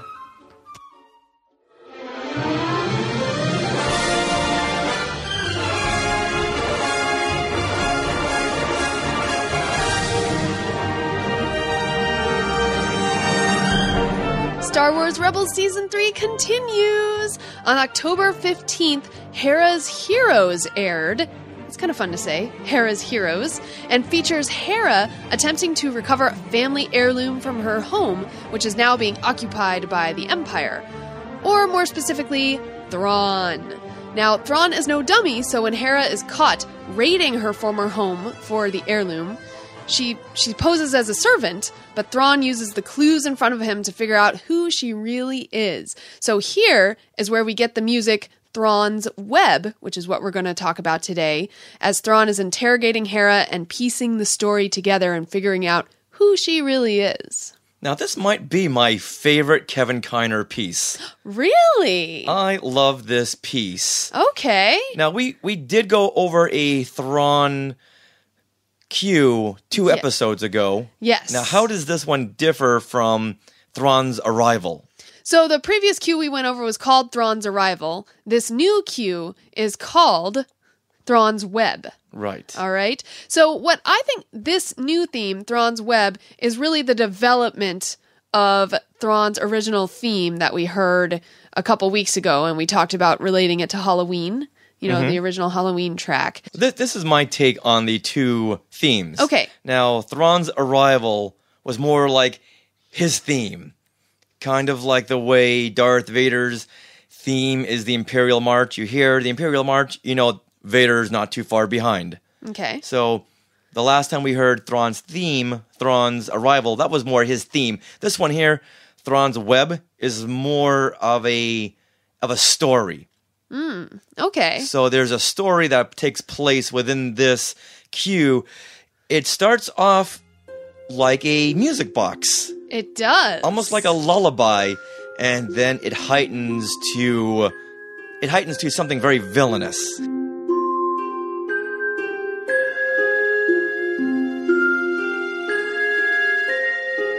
Right. So, yeah, because we all know when music boxes play in horror films, is that ever a good thing? That's never a good thing. No. So that's why I kind of like how the instrumentation starts like that with the little bells. That and a tipped over tricycle.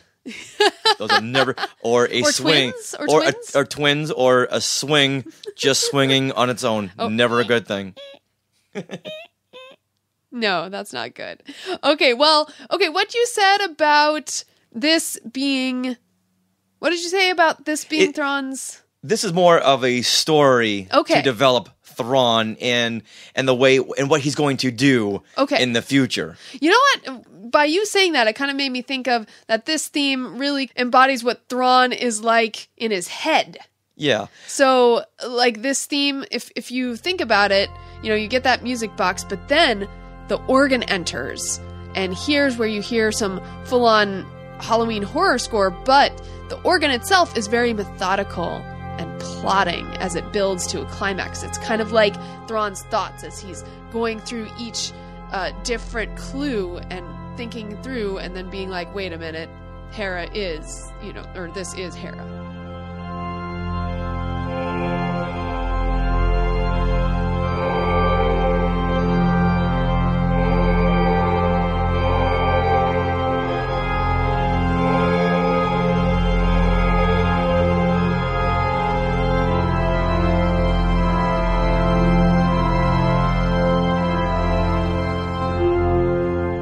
Now, if anything, Thrawn is a proper gentleman. Okay. He's very courteous. Yes. And he has a certain etiquette to him. And that's where the very soft lullaby, very misdirective. I like that. Finally, when he's got all of his pieces together, bam! That's when he strikes, and that's when you hear that villainous music come into play. I like that. Wow. If I had to give this theme a subtitle, it would be Dracula's Child's Lullaby. Has a very Dracula sound to it. Yeah. And Dracula, he's got that very etiquette side to himself. Okay. He waits until the guard is down, then he attacks. Right. Okay, well, so you got there on a level, like, by instinct, you're thinking that this is what this means, right? Yes. So can I break it down musically here? Oh, please. Okay, because I kind of came to a similar conclusion, but in a little different way. So let's go into the instrumentation here. Once the organ comes in, you hear an organ and a men's chorus. So what do you think comes to mind when you hear those particular instruments? I think big church. Big church. Okay. Yeah, and I guess we talked about this a little the last time, where I also think of Luke and Darth Vader's final battle in Return of the Jedi. Return of the Jedi. So you have kind of that epicness to it. But here, it's really more... It's so funny how this comes on the heels of Halloween, because that's all we can think about. Oh, if I had to do a Halloween mixtape... Mixtape, isn't that cute? A mix... Whatever the kids are calling it these days. Right. Mixed playlist. This would definitely be on it. Yeah. Okay, so that's the instrumentation. Now, the chords that are playing right there, that the organ plays, are actually pretty simple intervals here. So when the organ comes in and the men's chorus comes in, you hear very methodically playing some intervals right there.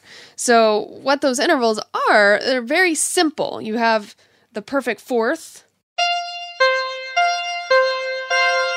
and you have a perfect fifth. See how they sound very open? Mm-hmm. So those are known as perfect intervals. There's actually no discord there. Last time we were talking about a tritone. Hear how that's very discordant? So now, tell me again what discord means. So it means like crunchy, like an unpleasant combination of musical notes. Okay. Yeah. So now, how does that apply to this? Well, what I find interesting is this is where this theme is a little different from that first theme we heard when Thrawn is arriving. Because this theme is not discord. There's no discord. There's actually an open fourth and an open fifth. And so those are very nice intervals. I mean, not nice in terms of happy, but just... Nice sounding. Nice sounding, exactly. Okay. Where the tritone, which we heard last time, it's an unpleasant combination of musical notes. All right, gotcha. Okay. Then they add on... Which... When you invert these chords, what you get is... a very simple minor chord. Simply, it's just sad. It's a sad minor chord. So Kevin Kiner has made something simple sound complex. Okay, well, I can see that in this theme. Yeah, and so I think what Thrawn does is, he takes some complex, different clues, and in his mind he goes through them, he sifts through them, and sees the clear way through. Well, if anything, this theme really takes its time. Yes.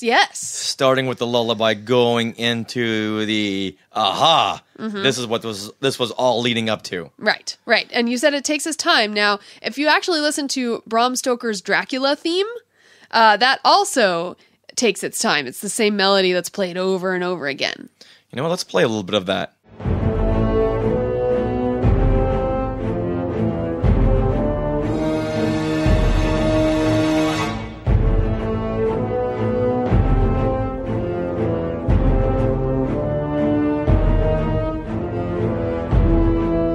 Okay, I can see that. I can see where it's all tying in. Right.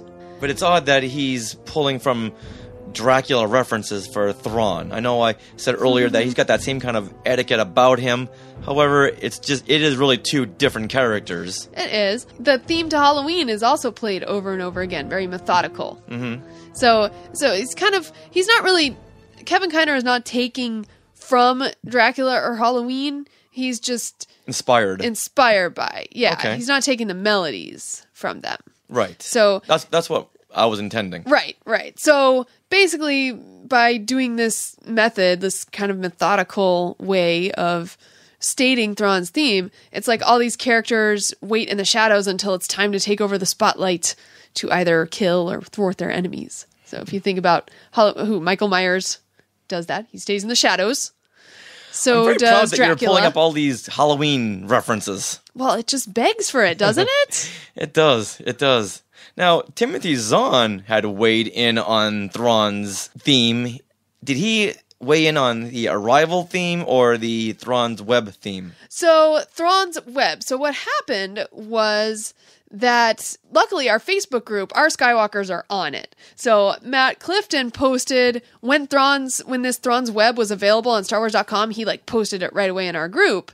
And from there, in the comments, Ryan Stamfley actually saw an exchange on Facebook and posted it in the comments here. So he saw that Brian Young had asked Timothy Zahn what he thought of Thrawn's theme, and with a link to Thrawn's Web.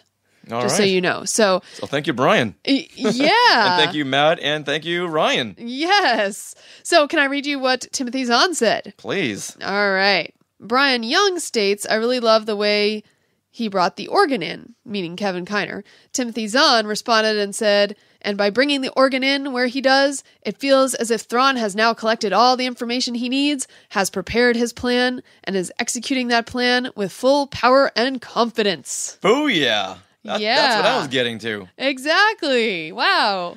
So I think Kevin Kiner has really done wonders here, since we all kind of arrived at the same conclusion. Yeah, I think this is why this is my favorite Kevin Kiner theme. Oh, well, awesome. Well, I hope we hear more in the future, and maybe we'll get to compare even more Thrawn themes. Who knows? Yeah, I just hope they're very careful with how they use him in Rebels. So far, it's been very sparing, which is good. Yes, and the fact that he was right there in the room with Hera was very, tingly. Yeah. So now that we've heard Thrawn's theme, so to speak, now we've heard how his story is building within his character. What's next? What would be the logical next step in a Thrawn theme? Okay, so I think when he has gotten all the pieces into place and is finally executing a huge plan, with lots of different elements, and I can just see slow-mo scenes cutting from scene to scene where things are going his way, and you have big sweeping organ, really loud going on. So the organ is really the instrument that plays through. That's the thread instrument. The organ and the men's chorus. Oh, okay. I think. Do you think he would connect a woman's chorus in this as well? I don't think so. Okay. I doubt it. All right. Yeah. The woman's chorus was being used last season at the end for Ahsoka and all of that fun stuff going on. That makes sense. Yeah. All right, well, I cannot wait for that. That's just going to be huge and sweeping. That's the word that comes to mind, sweeping. Nice. Sweeping and destructive. Well, Skywalkers, thank you so much for commenting on this segment. I know you guys really like it, so we appreciate that, and we'll keep on doing Inspirations, the music of Star Wars Rebels.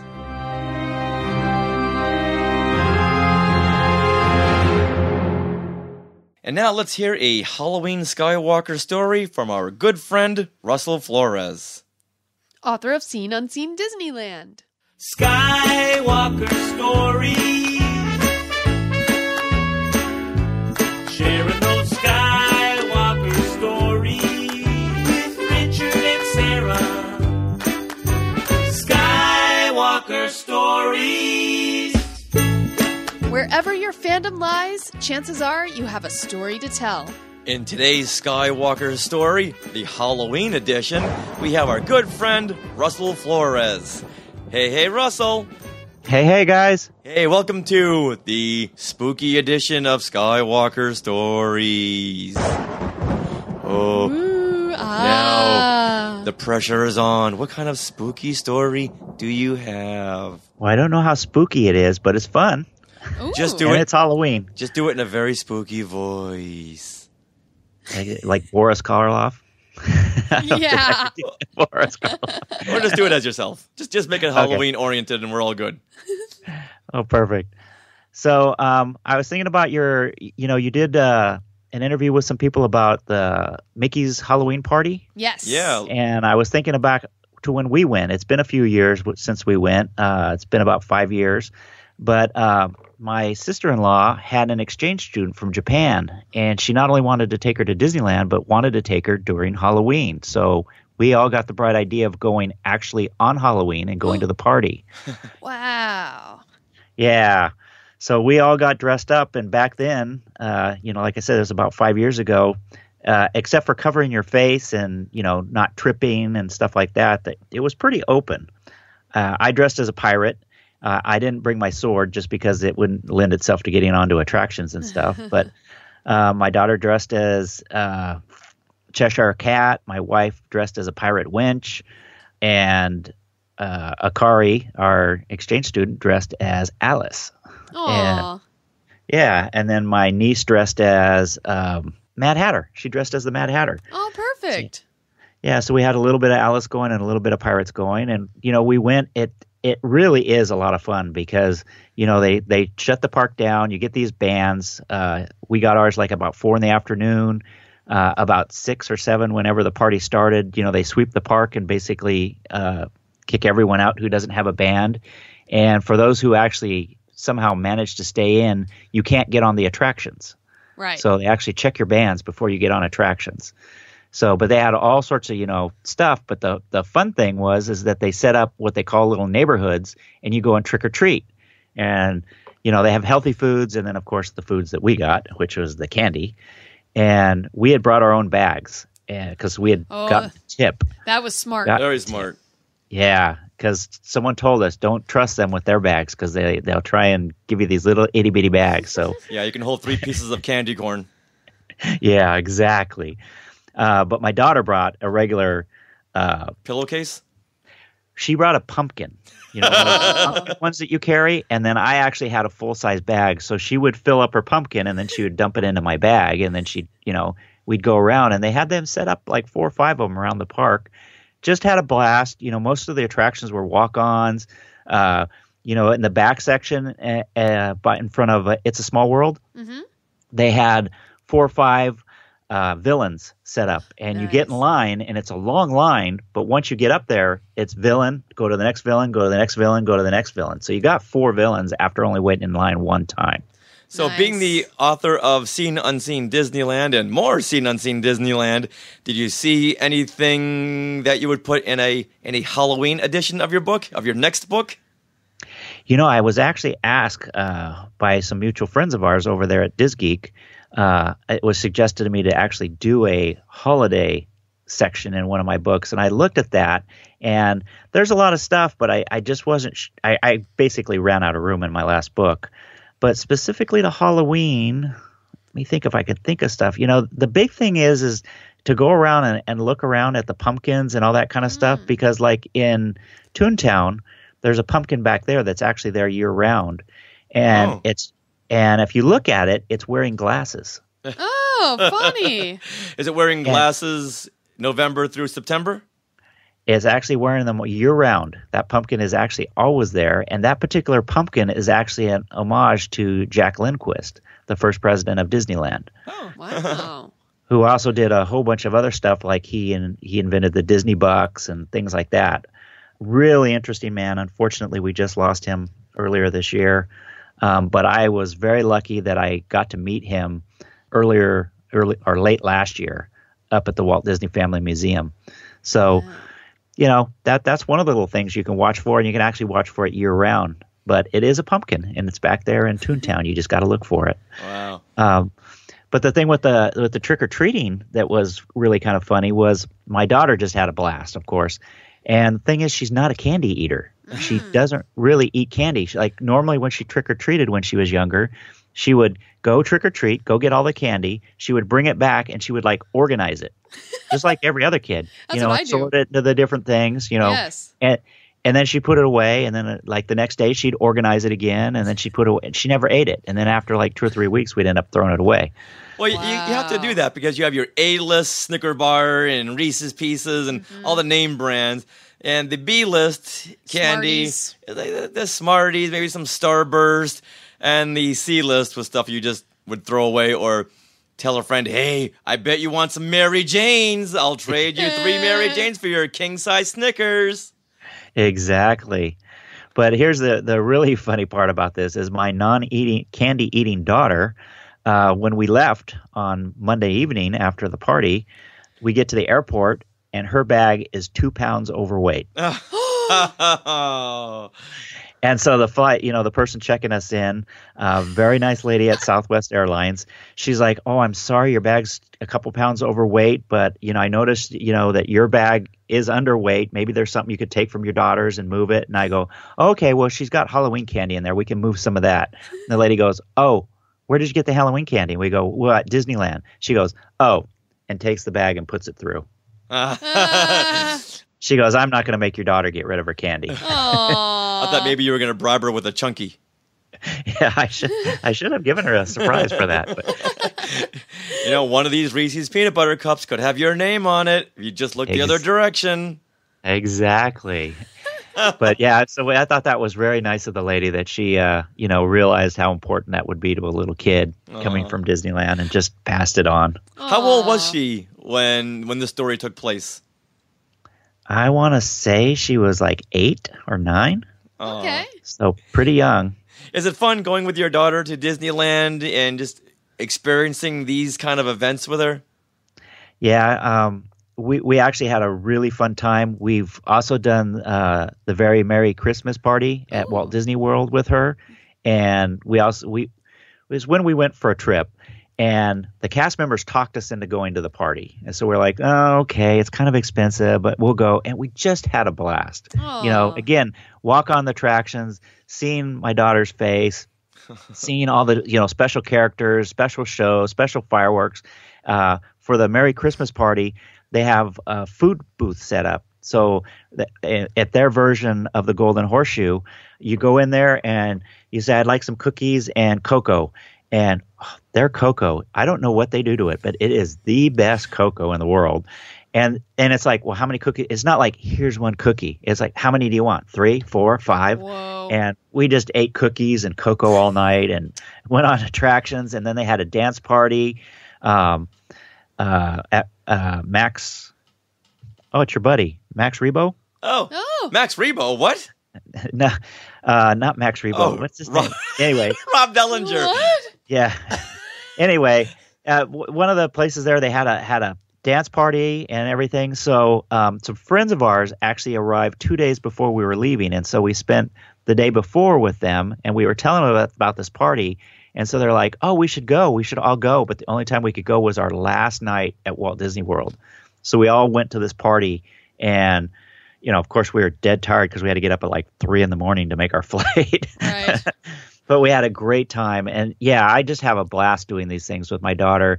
And in fact, we've even taken trips last June. It was just me, my daughter, and her best friend, and went down there and just had a good time. And I think we actually met up with you guys for a while. Yeah, we did. And so, we just have a really good time. So, it's fun to go with the family. It's fun to just go with your kid. But, seeing those looks on their faces, makes it all worthwhile. Oh, that's fantastic. Yeah. Now, if the Skywalkers want to reach out to you and start bugging you about a holiday edition of Seen Unseen Disneyland, how can they reach you? So if they actually want to message me, they can find me on Facebook as Seen Unseen Disneyland and message me there, or they could send me an email at author@sudbooks.com. That's AUTHOR@SUDBOOKS.com. They can also find me on Twitter at Seen Unseen D. I had to shorten it a little bit for that. I have a webpage that I've been working on updating recently, and it's just www.sudbooks.com, which is another place you can get a hold of me. And then, of course, there's my bookstore, which is sudbooks.ecwid.com, ecwid.com. Is the last place you can get a hold of me. Right. Oh, fantastic. Well, Russell, thank you very much for sharing such a heartwarming story with your daughter. Well, thank you for having me on, guys. Happy Halloween. Now, say it in a scary voice. Happy Halloween. Oh, that was scary. Skywalking through Neverland.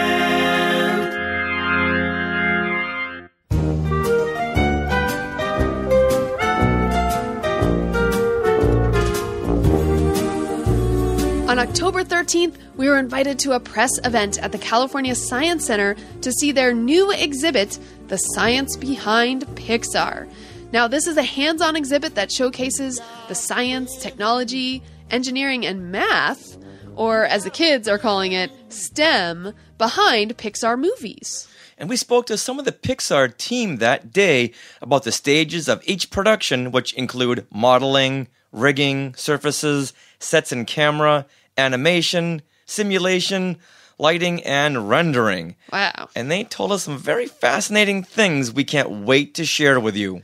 Now, this exhibit opens to the public on October 15th and goes through April 9th, 2017. So there's plenty of time for you Skywalkers to come and visit. And admission is only $14.95 for adults and $11.95 for kids. Now, the most extraordinary thing about this is that it's hands-on.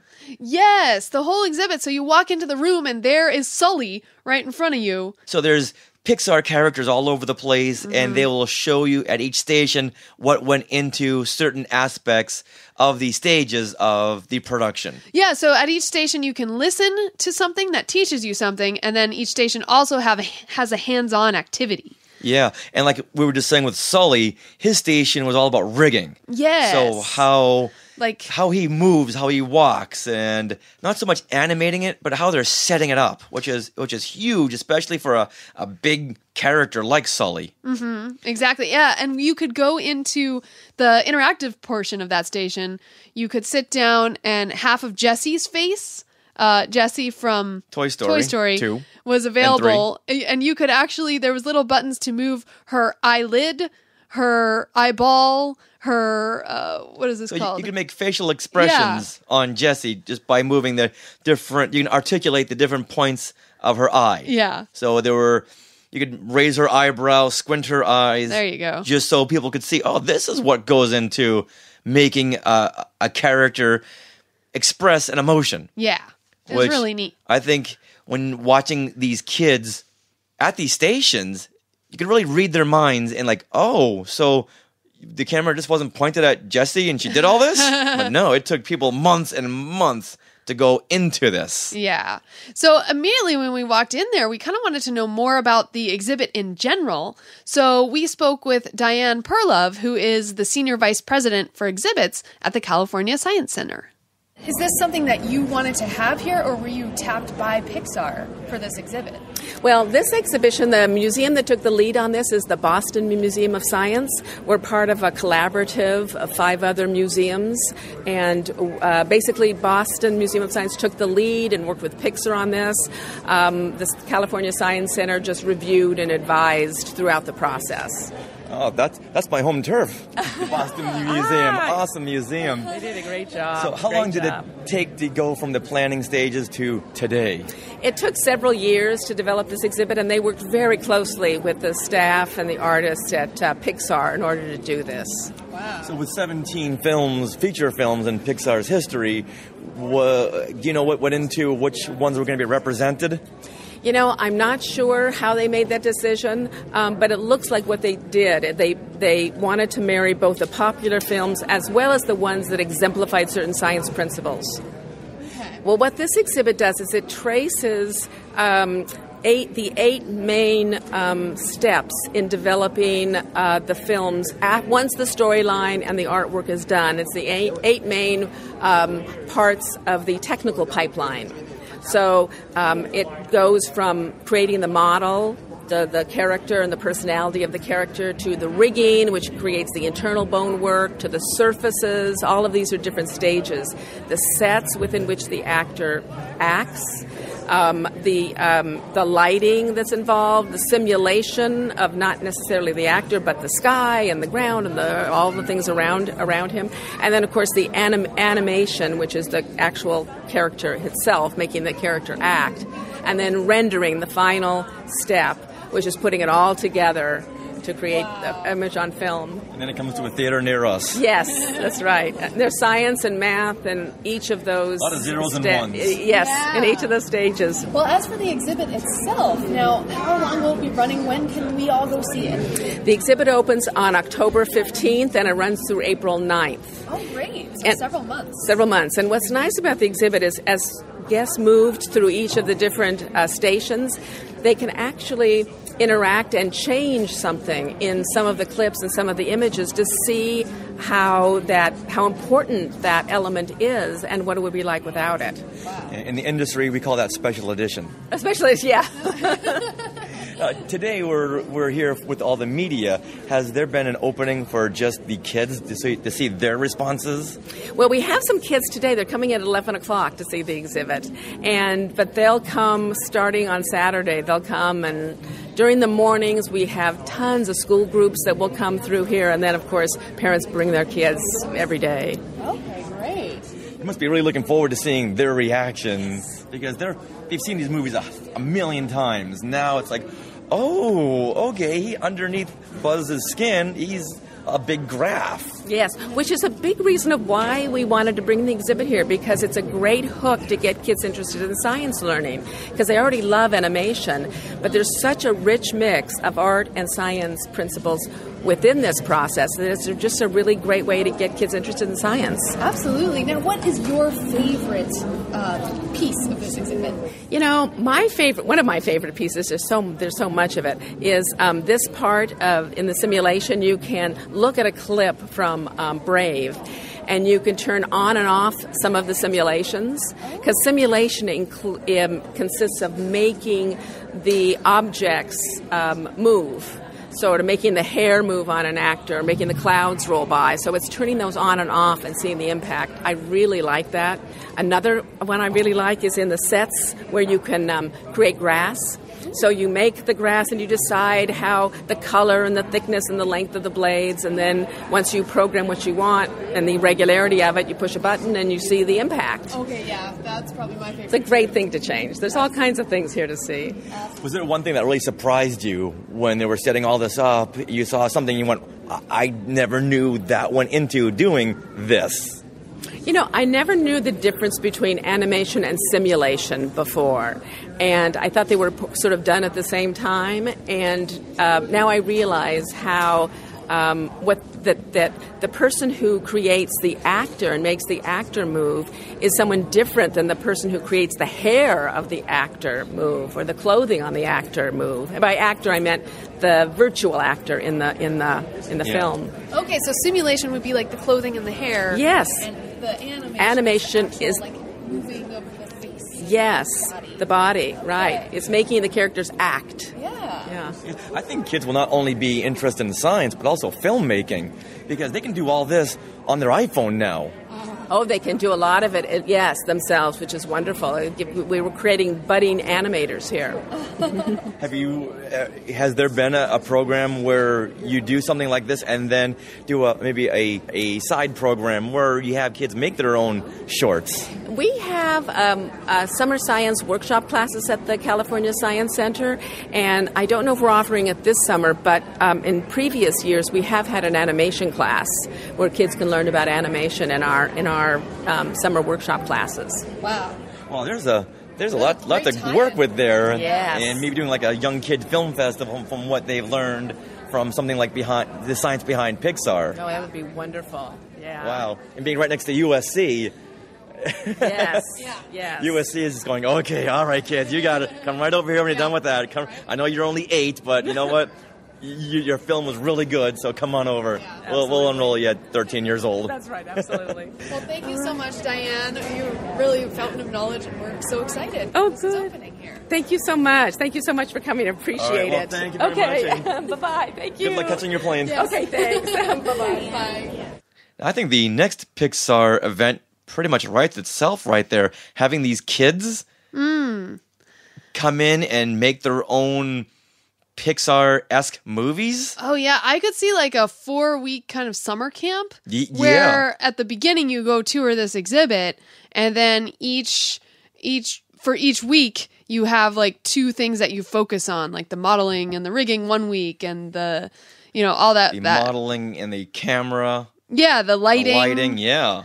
And then they also went later on, I forget which it's called, but they went into keyframes and things that I know from my experience with Premiere Pro and Flash and all that. Boy, Pixar would really be onto something if they sponsored this. Oh. It's like training the future filmmakers. Yeah, absolutely. Now, next we spoke with Tom Porter, the vice president of production at Pixar. When we heard he was there, we're like, sign us up. Get us in line. So we talked to him about the specific movies he had worked on and the kids who grew up on Pixar movies now working on the films. Kind of sounds familiar, like Star Wars. Like kids who grew up on Star Wars right, are like now J.J. the ones Abrams. working on it. Yeah, so now Pixar is old enough to be able to do that, which I think is really cool. And we also pitched him our Skywalking Through Neverland, the movie idea. So let's listen in on this interview. What's the most recent movie you have worked on? I have not worked technically on a film since Monsters Incorporated. You know, I should say on the technical side of a film since Monsters Incorporated. I was a supervising technical director dealing with all the technology behind that film.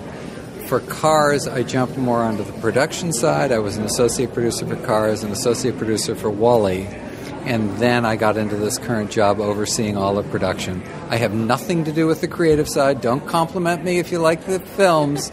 Just thank me that the films got done. Now, what is the one feeling or emotion that you want people to walk away with after they've left the building? I think it's the relevance of middle school and high school education, math and science education. I mean, you know, the story I tell people is that my job back on Toy Story was to do, I probably did half of the surface appearances for the props and sets in that film. And the amazing thing was that this is a job, you know, when I went to 6th grade back in the early 60s, I got to tell you, nobody was thinking about a career making surface appearances in an animated film. And researchers will actually tell you that 1/3 of the kids today will take on careers that do not exist today. Wow. Right? Yeah. And so you can only hope that the math and science education that's going on. I mean, it was amazing to me in the 90s that what I learned with sines and cosines and all that was perfectly relevant to doing the job I had to do, because it was all high school math. And I think all you can hope for is that the kids are paying attention in math and science, and, you know, who knows what they're going to be doing 30 years from now, but that's the gateway to, to some new field. So. What about geometry? Is that used? Geometry is absolutely used. There's a nice, explanation here of so-called subdivision surfaces, which are a way of breaking down curved surfaces in a way that is computationally efficient. And so, How many of the artists that come through Pixar are there because they grew up on Pixar films? This is a wonderful thing. It is a wonderful aspect of the success that we've had. There are so many resumes, there's so many portfolios that come in from 23-year-olds coming out of college who saw Toy Story when they were young and just, filmmaking is such a seductive endeavor that we get a lot of people who just want to be part of it. And it's wonderful. It's just... they come with a passion to, they know what it's all about. They come with a passion, and it's wonderful how successful they can be very quickly. Right. For them, it's not even a job; it's a way of life. It's not even, it's their passion, and that's the wonderful thing. Yeah. Now, being here at the Science Center, what is the one station you think people will be most drawn to? I don't know. I love the simulation station where we're sitting, because I think the standard thing, if you look back on Toy Story, that was really all about Buzz and Woody, two relatively simple characters. Buzz, of course, is perfectly rigid, and it was just set up the camera, animate these two characters, tell a story. And now, 20 years later, we're dealing with characters like Merida in Brave with, long flowing. We're dealing with, fur and, clothing. I mean, we have a film coming out where we've done 400 garments. Back on Monsters, Inc., where, once again, I was the supervising technical, there was one T-shirt on Boo. That's all we could do. And we could not... I remember going to the director on that film because the original design was that she had shoulder-length hair like this. Wow. And we could not compute the intersections between the hair and the shoulders. Oh, my and goodness. I had to go back to the director and say, we can't do that. How else can we design her? And the director said, Pete Docter said, I just want a cute, 5-year-old. And I said, this is cute, right? Yeah. And so PIXAR is starting as a division from Lucasfilm, which was the graphics group. Yes. Do you see in the future PIXAR taking on a Star Wars film? No. I think that's. If we weren't recording, what would be your answer? No. That's. I don't think that's happening. I think we're good at what we do, and I think that's where we'll stay. Okay. Now, can you tell us about some upcoming films from PIXAR? We have Cars 3 coming out summer of 2017. Coco. Do you know about Coco coming out fall of 2017? So that's Mexican Day of the Dead holiday. Oh, right, Very wonderful film. Oh, that's going to be a delightful film. There's a sequel to Toy Story, a sequel to Incredibles coming out, and then a bunch more off in development. So we're trying our best to ramp up to 3 films every 2 years. Oh, wow. I know when Toy Story 4 was announced at, was it D23 Expo? Yes. The crowd's going crazy. Oh, it just yeah. broke down. Yeah, but that one's a challenge because those first 3 films, that trilogy is just so good that the last thing we want to do is upend that trilogy at all. So it's actually, people think sequels are somehow easier. Not true at all. You gotta, There's such a expectations and everything else, and it's yeah. When people walk into a PIXAR film, they know that's maybe not the issue, and they know that the stories have gone through so much development, so many meetings, that it's going to be what PIXAR is all about, which is great storytelling for the kids and adults. Right. Can you tell us about anything about Toy Story 4 in terms of where you are in production, pre-production? You're not going to learn anything from me. It just settle down. We'll get it out. We'll get there. But it's still very much in development at this stage. We're focused on Cars 3 and Coco right now. That's what I'm focused on, to get those 2 films done. Can we give you a pitch for an upcoming film about 2 podcasters who are on the run from Secret Squirrel? It takes place here in Los Angeles. Don't sue me when we do that film. Well, thank you very much, and this exhibit is fantastic. Great. What you do Enjoy is it. fantastic, and from all the Skywalkers out there, thank you for everything. You're very welcome. It's been a pleasure. Wow, how cool is that to speak with the vice president of production? And to pitch a movie. Yeah. Now, you had worked in the movie industry, right? Yeah. So what is it to speak with the vice president of production? What does this mean? This is big time stuff. Yeah? Yeah, this is the guy that... Is this like if you're trapped in an elevator with the VP of production, this is where you have your elevator pitch ready to go? Well, this guy is really the one who makes sure all of the films get made. Okay. But I figured like on schedule and everything. Yeah, exactly. Make sure everyone is where they should be. And so he's not really working on one film at a time. He oversees everything. Wow. He's not a bad person to pitch a movie to. Absolutely not. If he's in production, he can go to John Lasseter and go, hey, you know what? I just heard this idea. We've got to do this. Okay. Skywalking Through Neverland, the movie, starring Secret Squirrel. Excellent. Well, you heard him. It might be made by PIXAR. And I like the fact that he addressed the would PIXAR make a Star Wars animated film? Yeah. And that PIXAR does their thing, Disney does their thing. And yeah, Lucasfilm is even another studio. I've always wondered about that. Okay. But I wonder no more. Yes. Well, shall we get into my favorite interview? This is with Lindsay Collins, who is the Vice President of Development and New Media at PIXAR. Yeah. And she's also the producer of a little movie called Finding Dory. Yeah, so let's listen in on this interview because we uncovered some gems here just by asking the right questions. So Dory's like your special character, isn't it? She is our special character. She's my special character. I worked on Nemo too, so I spent like 9 years, I think, with Dory at some level. Oh my wow. Yeah. PIXAR must be so proud of Finding Dory. Is it now the biggest film of 2016? It is not, it's the biggest, and no, I'm not going to lie. I'm going to lie. I think Zootopia's got us by a few, but we're still going. So we hit $1 billion this last weekend. It's the biggest in domestic ever. So you guys couldn't do any better? I know, right? Come on, guys. Maybe for the third film in the saga, which is, can you give us a little behind the scenes of that? We're joking and we're going to have to call it Finding Andrew, because that's our director, and I'm like, he's going to be like, oh God, like I don't know if I can do another one. It's too soon, we can't talk about it yet. I'm going to throw Finding Hank in there. You're not the only one. You are not the only one who's been asking for that. Seems like an obvious choice. Well, Lindsay, so we're standing here at the exhibit, the Science Behind PIXAR, exhibit at the California Science Center. So what was your involvement in here? My involvement was pretty minimal in the sense that there was a whole team of people at Pixar who were spending literally while we were kind of making our own films, this was like their version of the film they were making, because they were putting this for 4 to 5 years. It took them to put this together.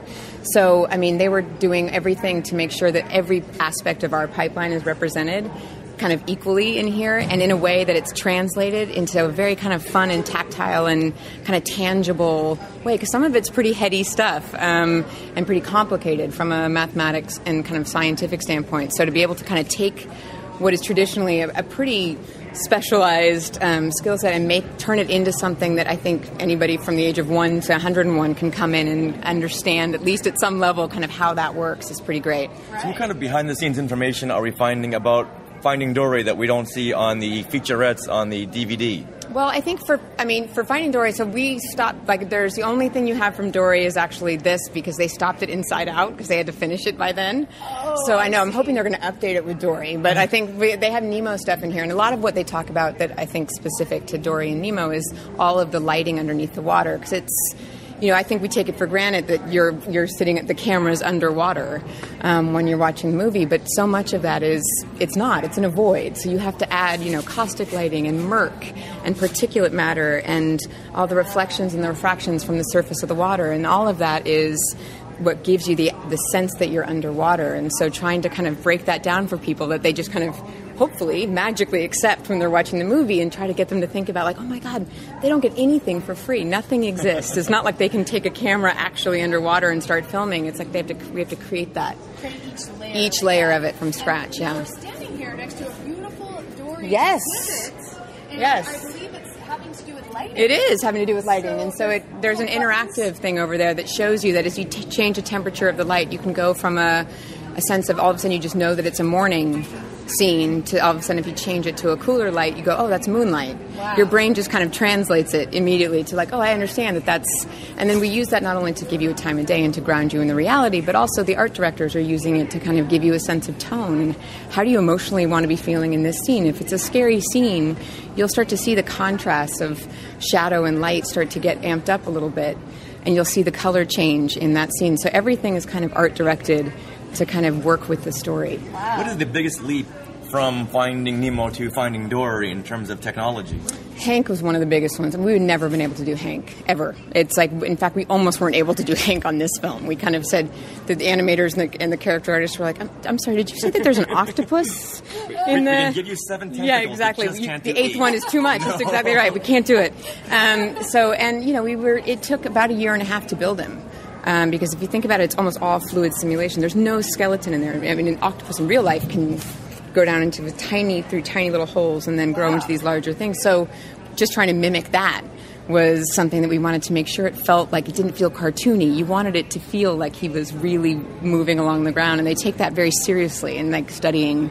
So he was tricky, Hank. Good thing he was like actually a great character in the film. And I love it because sometimes they work so hard on something and it's almost invisible at the end of the day. But on Hank, I think you're watching Hank, you're like, wow, that's pretty cool. So at first, like, at least it's something where you can see all that work and effort on the screen. Yeah, so if there is a Finding Hank... The animators have already started to quit right now. They're like, oh! Yeah.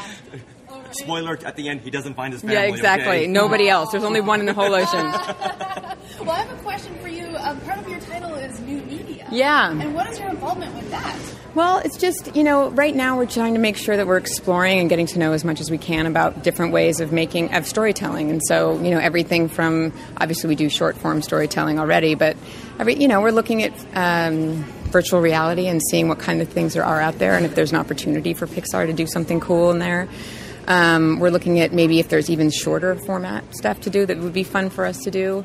So I don't know. I think it's a kind of a catch-all for for everything that's not our traditional kind of big feature process. And I'm trying to, I don't know, I'm poking around. We're poking around to see what kind of stories we could tell in a little bit different way. How much poking have you done with the virtual reality? You know, we've done a little bit. There's a lot going on. It's changing by the minute. So we're trying to, I think there's a lot of interest in it. I think there's a lot of opportunity in it. And I think we're just trying to figure out, like, if there's anything we can add to it, and if so, what is that, you know?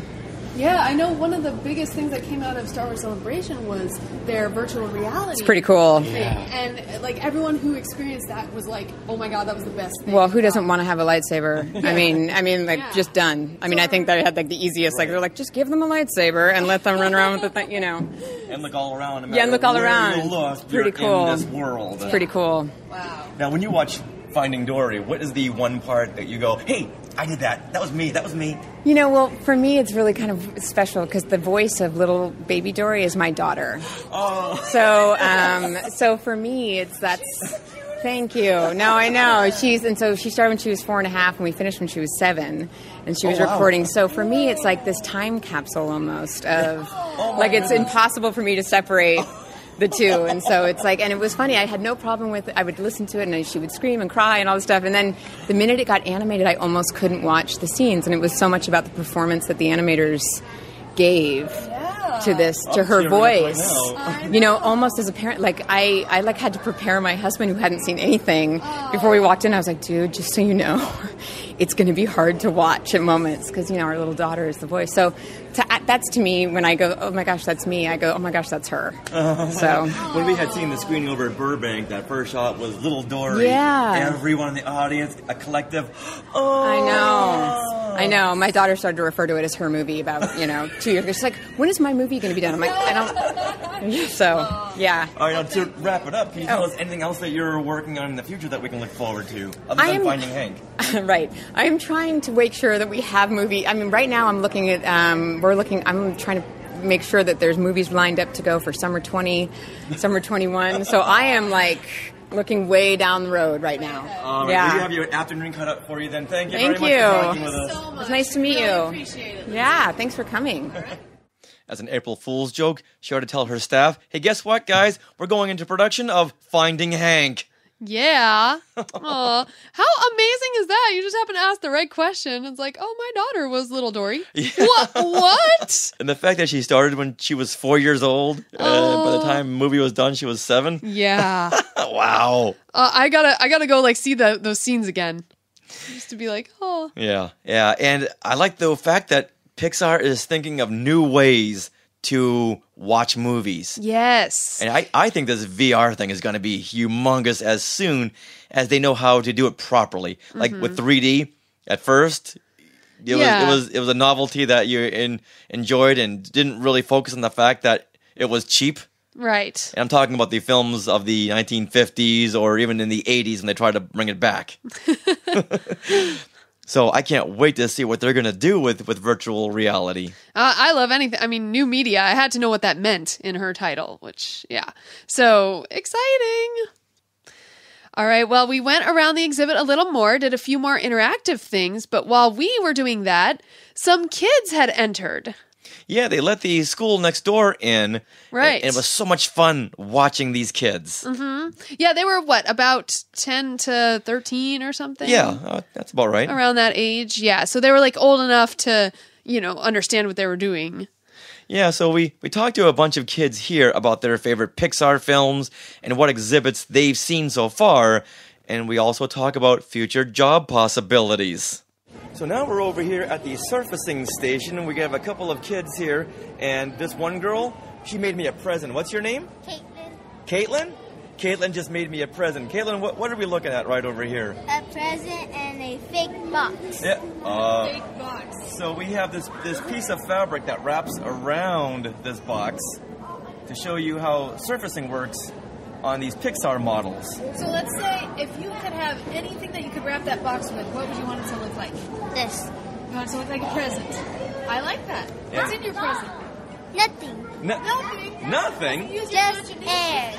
Oh, okay. Is this your favorite part of this exhibit? Yes. Yeah? Yeah, and why is that? You get it wrapped up. Get wrapped up. Do you like wrapping like your Christmas presents at home? Wrap stuff for birthdays. We could really use you in December. Yes. So if we bring all our presents to your house so you can wrap them? No. You said you like to wrap. I know, but I always like to sleep in. Okay. So what if we come after noon? Would that work? No. How long do you sleep in till? I sleep, then watch TV, and then go play, and then go... So you wake up, you watch TV, then you go to bed? No. Well, at what point of the day are you going to be wrapping things? None. None? I do it at my tia's house. Oh, okay. Okay, so you've been here. Have you done any other things in this exhibit? Yes. What other things have you guys done? What's that? The camera? Yes. So what this is, so can you tell us what you did? We went through a secret tunnel, pretend secret tunnel, and then there were little ovals. Oh. So then we put our heads in, and then there were big cameras to see each other. What movie do you think this is from? I don't know. So you can actually... I'm going to guess Up. Have you seen Up? No. I'm going to guess A Bug's Life. A Bug's Life. Have you seen A Bug's Life? Yeah. Yes. Yeah. Oh. Because you can look under, you can use a camera to look underneath the grass, and it's like the view of a bug. Oh, so you're simulating a bug. Okay, now if you were a bug, which bug would you be? I would be a ladybug. What would be which bug? A ladybug. Oh, very. Of course you would. So then we get to look in the cameras and see the cameras see you as a ladybug? Yes. Is that fun? Yes. Oh. Pretend ladybug. Pretending you're a bug. Have you guys done anything like lighting? Like changing the lighting? Yes. Yeah. What's that? What about Dory? Oh yeah, you could change the background colors, and you could change the color of the anemone. So now, when Dory has the blue lighting, what do you think that means? She's in danger or she's happy? It looks like she's just swimming, like when she went under, like when Nemo was going to the boat, there was no rock underneath, so that looks like if there was just open ocean. Right. Now, if Nemo was in danger, what color do you think the background would be? Red. Red. More like, yeah, red. So did you learn that here?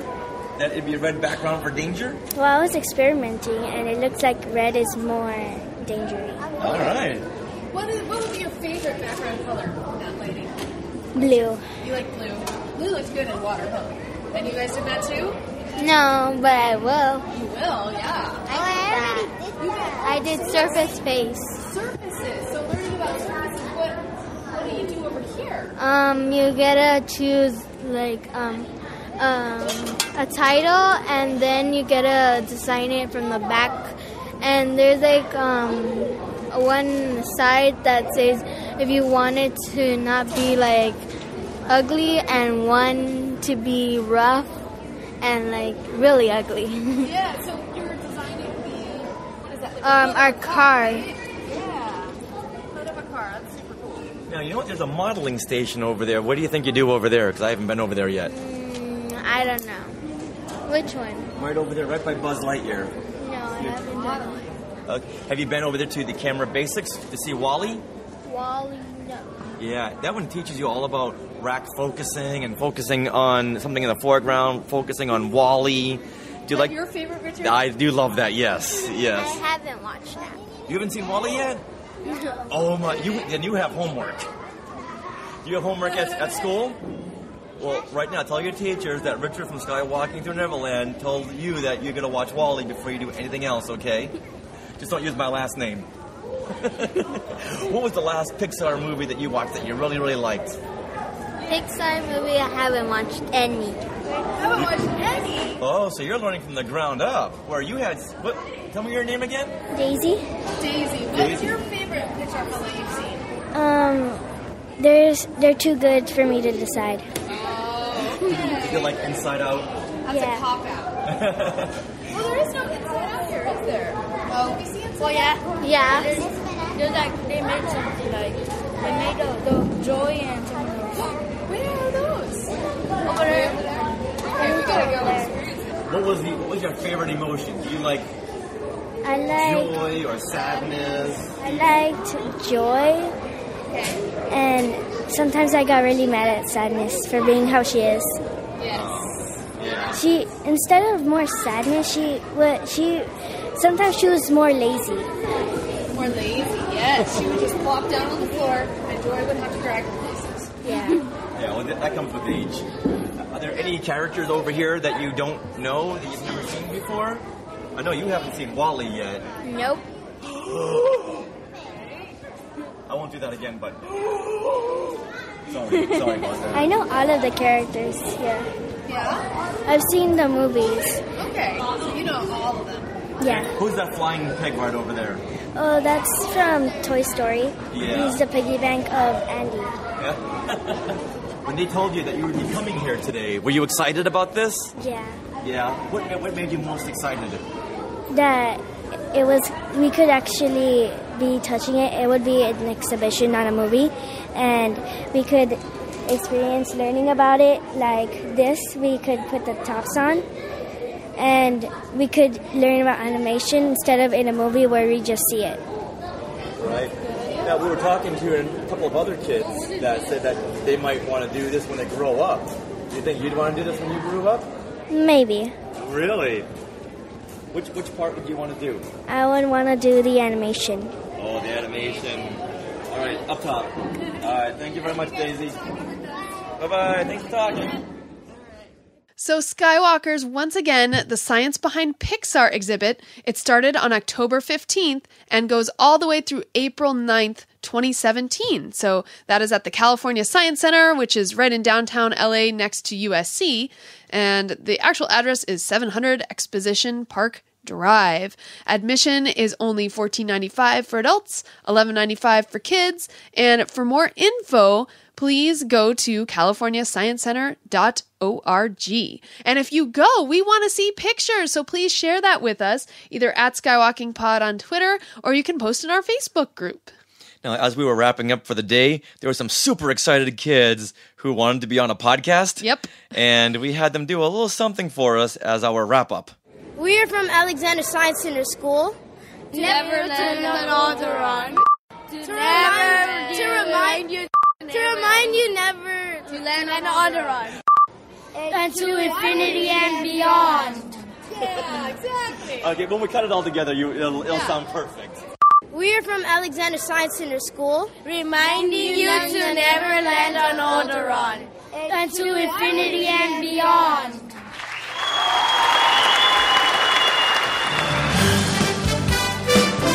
Well, Skywalkers, that wraps up episode 141 of Skywalking Through Neverland. We want to thank Dave Skale, Kate Lingley, Russ Flores, Dave Parfit, for getting us into the Science Behind PIXAR exhibit, and Simon Wilkie for getting C-3PO to help us with Halloween safety tips, and as always, our Skywalker family for listening. So thank you very much. Now, we want to hear some more Halloween stories. We only have one more Halloween episode to go, so we want to hear some more stories from everyone. So if you have something revolving around Halloween and Disney and Star Wars, when you went trick-or-treating as a character, when you went to Disneyland on Halloween, or Disney World, or even Harry Potter or something, because Harry Potter seems to be around Halloween. As long as it has to do with Halloween and fandom. That's right. So email us a synopsis of that story to share@skywalkingthroughneverland.com, and we will schedule a recording. And if you're looking for some spooky music, well, on Rob Dellinger's Skywalking Through Neverland Awesome Jingle Mix Volume 1, he's got the spooky Skywalker theme. Ooh. Which I've forgotten all about when we bought the album and listened to it. It's like, wow, forgot about that. That is so cool. So yes, that is available to purchase on iTunes and all digital platforms, which is super exciting that we have a podcast soundtrack. Yeah, do you know what's also exciting? What? Some meetups. Woohoo! We want to meet up with all of our family of Skywalkers, so hopefully you'll be at some of these upcoming events. Like on November the 5th, we're going to be at Rancho Obi-Wan in Petaluma, California, for their big charity fundraiser. That'll be a lot of fun. And then the next day, on November the 6th, we're going to meet up with Donald Wicks and Roxanne Wicks and go over to the Disney Museum. The Walt Disney Family Museum, and anyone else who wants to join us. We'll probably get there around 11 a.m., I believe. So speaking of family, we want to see the Skywalker family over there. Yeah. And then, of course, we have our Skywalker cruise next year on September 17th. So if you haven't already and you're thinking about it, please go ahead and contact Randy Crane at storiesofthemagic.com/cruise quote. And we look forward to seeing you all there and the chickafants there. And it's going to be a Halloween theme, so it's going to be off the hook. Right? Woohoo! Do people still say that? Off the hook? They do now. All right, good. Now, we are part of Retro Zap, where you can find awesome shows like the Deuce Cast Movie Show, Brews and Blasters, Techno Retro Dads, the Trade Federation Podcast, and also Talking Apes TV. Where the next episode will be coming out next week. Really? Very excited. It's a Halloween. It's a Halloween-themed show. Oh, that's exciting. Yeah. All right, Skywalkers. So, to continue our conversation every week, we are on Twitter, Instagram, Periscope, and Snapchat at Skywalking Pod. And we also have our Facebook group, which a number of you have requested to join just recently. And once again, that is a closed group on Facebook so that we can keep any spammers out. We don't like spammers there. We only like our Skywalker family. So if you would like to join, please send a message to our Facebook page, Skywalking Through Neverland, and say, hey, I want to join. And then request to join that Facebook group, and we can add you. And we can also add your iTunes review next week when we read it, but first, you have to write one. That's right. So, until next time, Skywalkers, we look forward to Halloween, and when you're out trick-or-treating, always remember to check Minnie Mouse for the time. What time is it now? How long did it take us to do our show? Minnie? It's 4:02.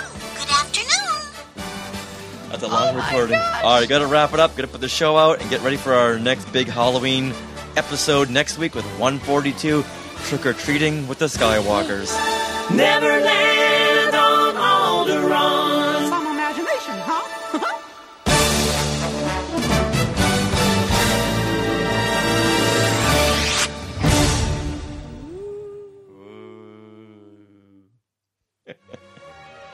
To our Skywalkers and Tweetwalkers, thanks for listening. Skywalking Through Neverland is created and produced by Richard and Sarah Woloski. Original music by Rob Dellinger. Creative consultant Mark Augushowitz. Technical advisor Peter Heitman. Facebook administrators Donald Wicks, Joey Pittman, and Norma Heitman. Skywalking Through Neverland is intended for entertainment and information purposes only. Any sounds, music, and clips played during this podcast are the property of their copyright holders. All original content is property of Skywalking Through Neverland, all rights reserved. Sorry, had to be said. The Skywalking Through Neverland ghost host Dave Skale is back to tell us about the Hong Kong Disneyland's version of the Haunted Mansion. And what is that called? I'm going to do this one more time. Okay, yeah, we were getting distracted. I'm sorry. Now, coming up on this power-packed episode of Skywalking Through Neverland, Ghost host Dave Skale is back to tell us about the Hong Kong Disneyland's version of the Haunted Mansion called the Mystic Mansion and why it's not haunted. It's called Mystic Manor. Did I say Mystic Mansion? You said every time. You said the Mystic Mansion. Every time I say Mystic Mansion. All right. So it's Mystic Manor, no right. D. Mystic Manor. Why do I keep saying mansion? I don't know. Haunted Mansion. Okay. Take 3. So once again, she was the Ewok priestess from Ewok Adventure. Oh. So once again, she was the Ewok. So once again, she was the Ewok priestess.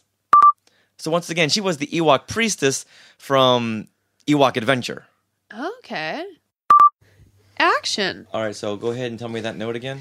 Yes, so before you start editing this track, you better not edit it until I have normalized everything. So stop what you're doing right now and call me in to normalize stuff. And Sweetie! There you go. And to give you pumpkin pie. Yes. Every time you hear this track, you'll get pumpkin pie. All right.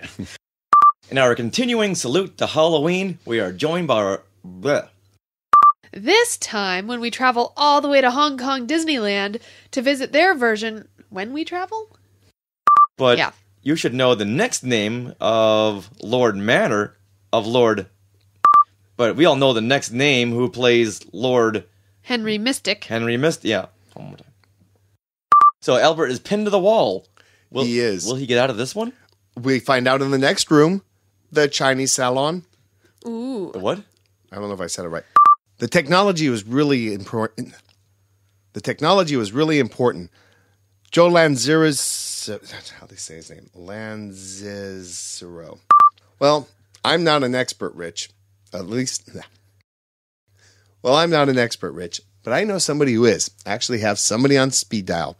She is Professor Kate Lingley of... I can't even say her name.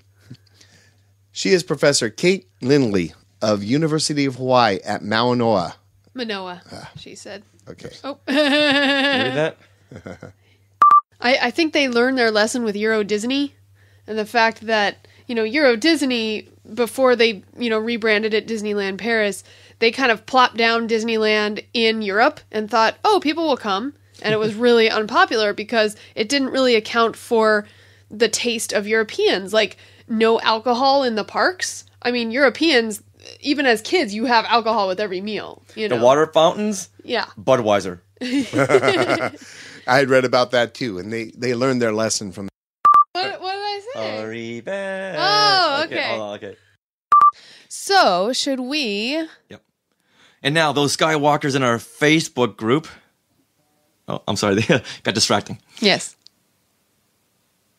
And now, as those Skywalkers in our Skywalking Through Neverland Facebook group has seen our front lawn... Wait, hold on.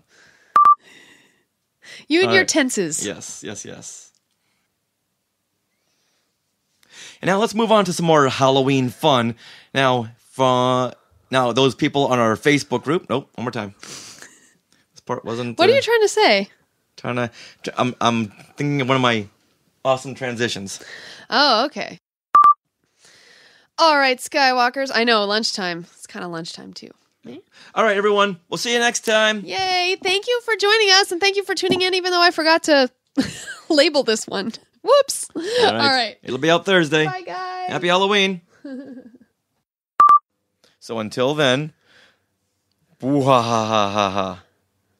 Oh, come on. You could do better than that. I could.